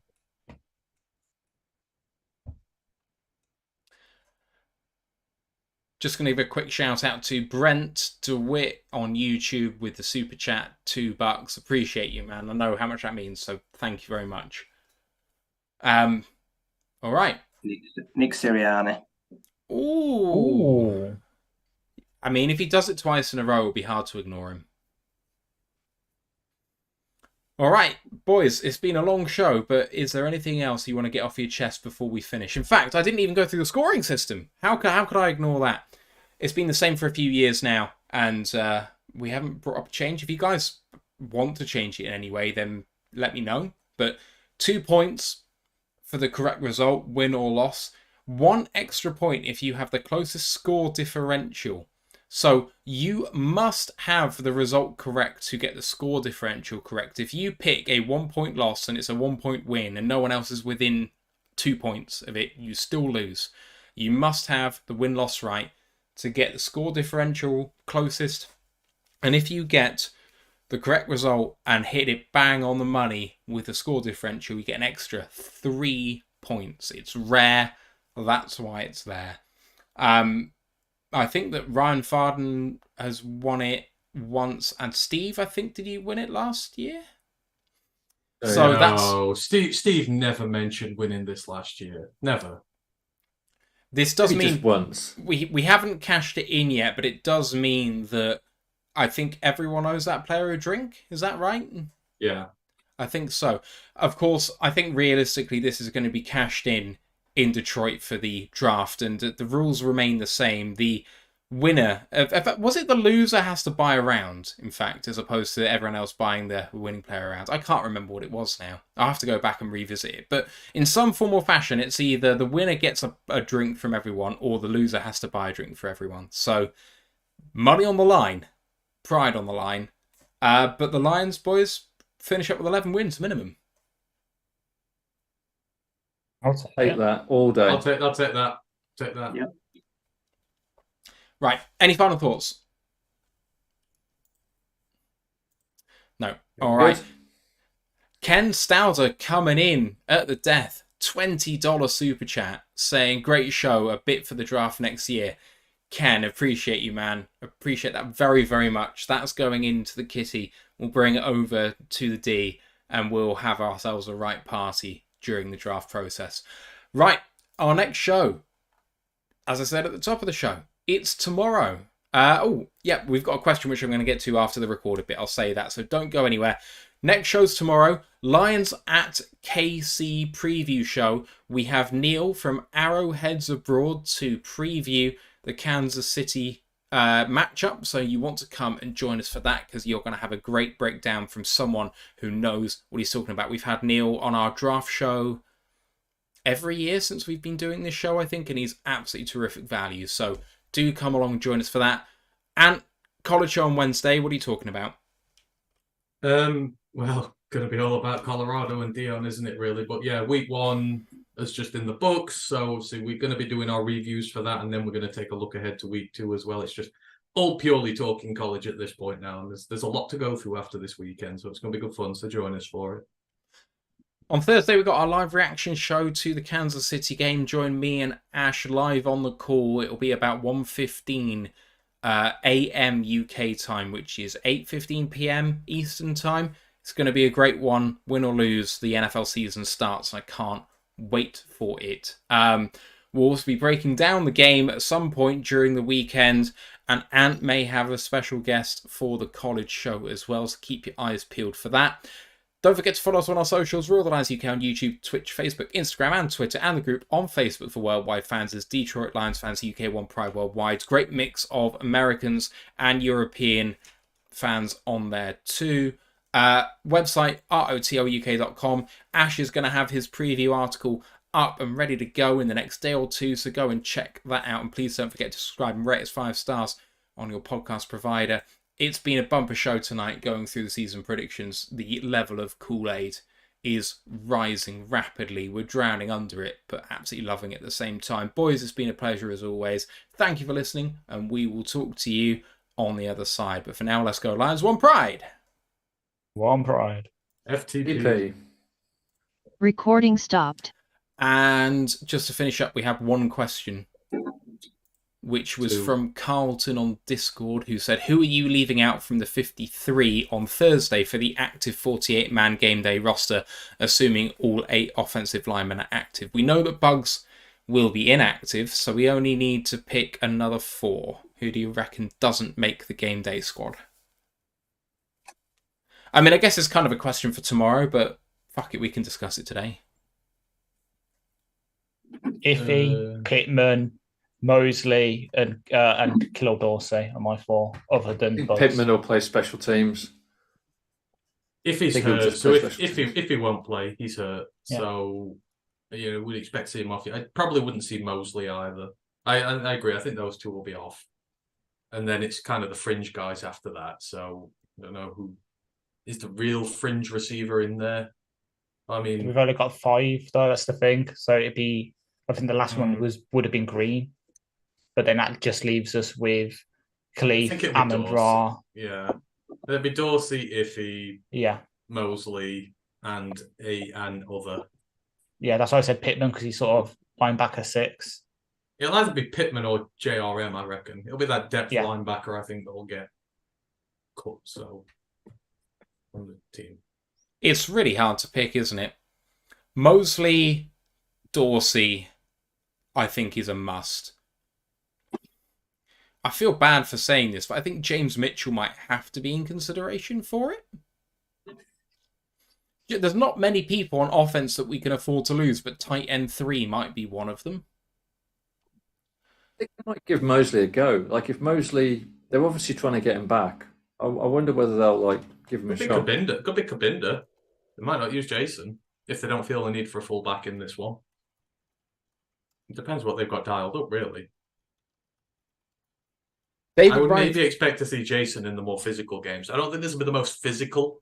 Like, we're not going to get smashed in the face by a lot of these guys. Maybe we won't use Jason for this. David Reinford 70 says, what is the point of having a smaller game day roster? Why not have just 53 players? And my reply to him is basically, are you angling for a job with the NFL because we need sensible people? I don't really understand this. You've got a 53-man roster, just use it. I guess, is it 49 now, though, with the QB activation thing? Or well, they don't have to technically be active, but they've released the rules today, and it's a bit confusing. So your QB2 can be called up from the practice squad, and then that third QB, can be someone that's on the 53. So let's say we call up David Blau, he would have to be QB2, and then Teddy would have to be the emergency QB3. I don't think we can afford to lose anyone on the defensive line because we're only going to have 6 edge rushers. Maybe an edge rusher. Bugs is already off it. So okay, but can we afford to lose edge 6? Maybe. But who is that? That's Romeo, really. I think it is Romeo. It's Romeo or it's James Houston. No, they're not going to leave Houston out. I agree with you. Okay, yeah, I think that's... Guys, yeah. I'm going to head off. All right. All right. See you, Steve. See ya. Cheers, Steve. Care, see ya. So I've just looked through it. It's basically the NFL's argument is that the inactives are supposed to provide some competitive imbalance. Let's say a team has 8 players injured, they can all be the inactives, while the other team, to make it sort of fair, then they have to also name those 8 inactives, rather than if they didn't, that team could walk in with all 53 players, while the other team is walking in with 45. So it's supposed to be some form of competitive balance thing. I see the logic, I guess. That does make sense. Brian Shook just said, if you could acquire Daniel Carlson for a 4th rounder, would you? No. He's a good kicker. I would, because I think Brad would get that pick back in the draft with a trade. So I don't think we'd miss it. For what it is worth, kicker might be our biggest need now in terms of, if we need someone clutch to win us games. So it seems sensible to invest in it. I would have no issue giving up a 4th for him. So he went 91.9% on field goals last year, 97.2% on extra points. But the year before, he was only 91% on field goals. Oh, on extra points. But he's been, in field goals, he's been above 90% for 4 of his 5 years in the NFL. That's excluding Minnesota in 2018. I don't think he's worth a 4th, but he does fill a problem for us. And he's got a big leg as well, if I remember rightly. His long is 57, which he achieved last year, but before that it was 56 and then 54. So in subsequent years, he's lengthened his long every year. Borderline. Fourth is rich for me, but maybe. I would have to think about it. No other questions in here. Mike just says, I don't understand why Houston isn't an established starter no matter what. And the answer is because we're bloody good at edge. We're good. And it's because his run defense and that still needs some work. It's improving. It's definitely improving. It's definitely improving, but pass rush wise, 100% on 3rd downs that you're whacking them out there. But to be an established starter, you need to be well-rounded, and that's what we're working on. That's why one of the reasons he played so much in the preseason was to get those game reps at run defense, at coverage, so he can be well-rounded and have, instead of being like 90% pass rush, 40, and then like 40s in run defense and coverage, get them up to about 60, and then you'll be happily trusting him out on all 3 downs then. I mean, the way that Pascal's been playing, the way that Kamish has been playing, the way that Harris has performed in camp, Houston has to deliver in practice. And from what you've heard, he's struggled with the role that he's been given. In pass rush, he's still electric. So on 3rd down, he's potentially the second guy on the team sheet after Hutchinson. But 1st and 2nd down, he ain't. He just ain't. Who cares? Who honestly gives a damn? He's like one of the most talented pass rushers we've had in forever, so I don't really care. You know, Kamish, these guys don't have his natural ability at the edge to rush the passer. They just do not. Yeah. It's easier to fix Houston's game than it is to fix all the others to that sort of standard. Oh, so. Absolutely. Yeah, that's what we know. Yep. Sorry. I was about to say, that's what we're saying. Pass rush-wise, yeah, it's just him working on the run defense. That's why starters, obviously, playing 1st down, it will probably be a Kamish, a Pascal rather than Houston, because they're more well-rounded in terms of the run defense. And that 3rd downs, yeah, 100% you're whacking Houston down there. He's the most talented pass rusher we've got, maybe equivalent to Houston. No, Hutch, I mean. But yeah, it's just that run defense. That's what we're saying. I mean, I think that I get where you're coming from, man. And, like, obviously they're going to pass on 1st and 2nd down, so you do have to mix him in there on 1st and 2nd down somewhat. But if a team runs the ball down our throat and the interior is good, not great against that, and then on one of the edges he's also good, not great, then that's a big weakness for us. Like, Carolina could win games if Houston plays all 3 downs. The thing is, though, we've got that many that you don't need to play guys all 3 downs. You'll just Absolutely. mix them in and you'll show different looks. So, I completely agree. You know, yeah, the guy's a 6th-round pick who's played half a season to be nitpicking at all this stuff that's wrong with him. It's like, good God, man, it's going to take time. It's going to take time with him, but he'll get there. He will get there. I'm not saying he won't. It's not really nitpicking. It's just, I think it's a fair assessment. He needs to work on the ring defense to be a 3-down player. Like, that's all we're saying. We're not saying, oh yeah, he needs to fix this. I know that. Yeah. This is not something I do not know. Yeah. I know. I'm just saying, he can come in on 1st and 2nd down. You can use him as such. So they'll just throw different guys out there. They'll throw different looks. It's great. Think about having a good depth room. Don't need to assign these guys certain things. No, absolutely. I guess what I would say is that because we have so many good players at that position, you can afford to be nitpicky.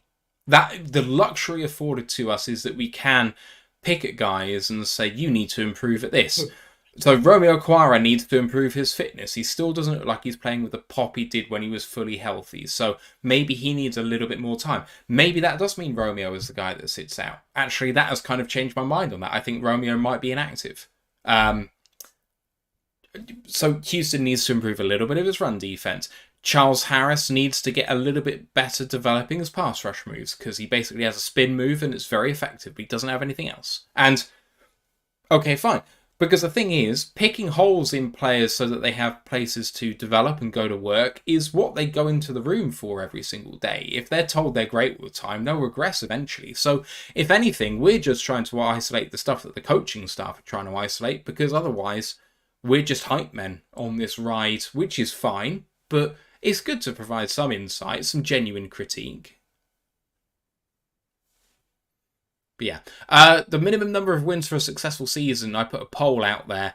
The highest number came out as 11, followed by 10, then 12, and eventually 9. So the majority of fans think that around an 11-win season is going to be the minimum acceptable win total to have a successful season. 10 wins would not be for 60% of the fans, which I think is quite high. Yeah. Like, I get why obviously we have expectations are high. So I can see us wanting those 11 wins. But yeah, as I said earlier, when you asked the question, anything that's us making the playoffs, maybe winning the division, that kind of thing, just progress. That's all we need to do, as Ant said earlier, to keep knocking down those dominoes, progressing on to become a sort of seen in the same light as a Dallas, as a Philadelphia, as a San Francisco, those perennial playoff teams. That's the ultimate goal. Right. Any final thoughts, fellas? Because I'm going to sign off and get this episode updated and uploaded. Yeah, all good. All right. Folks, if you're on Twitch, hang right there. We're going to raid Chris Buffett as he does the Pride of Detroit PODcast pre-show. If you're on YouTube, thanks for watching us and the after show as well. We'll see you tomorrow for the Chiefs preview show. And Ash, you my boys. Guys, we'll see you soon. Bye for now. Bye. Bye.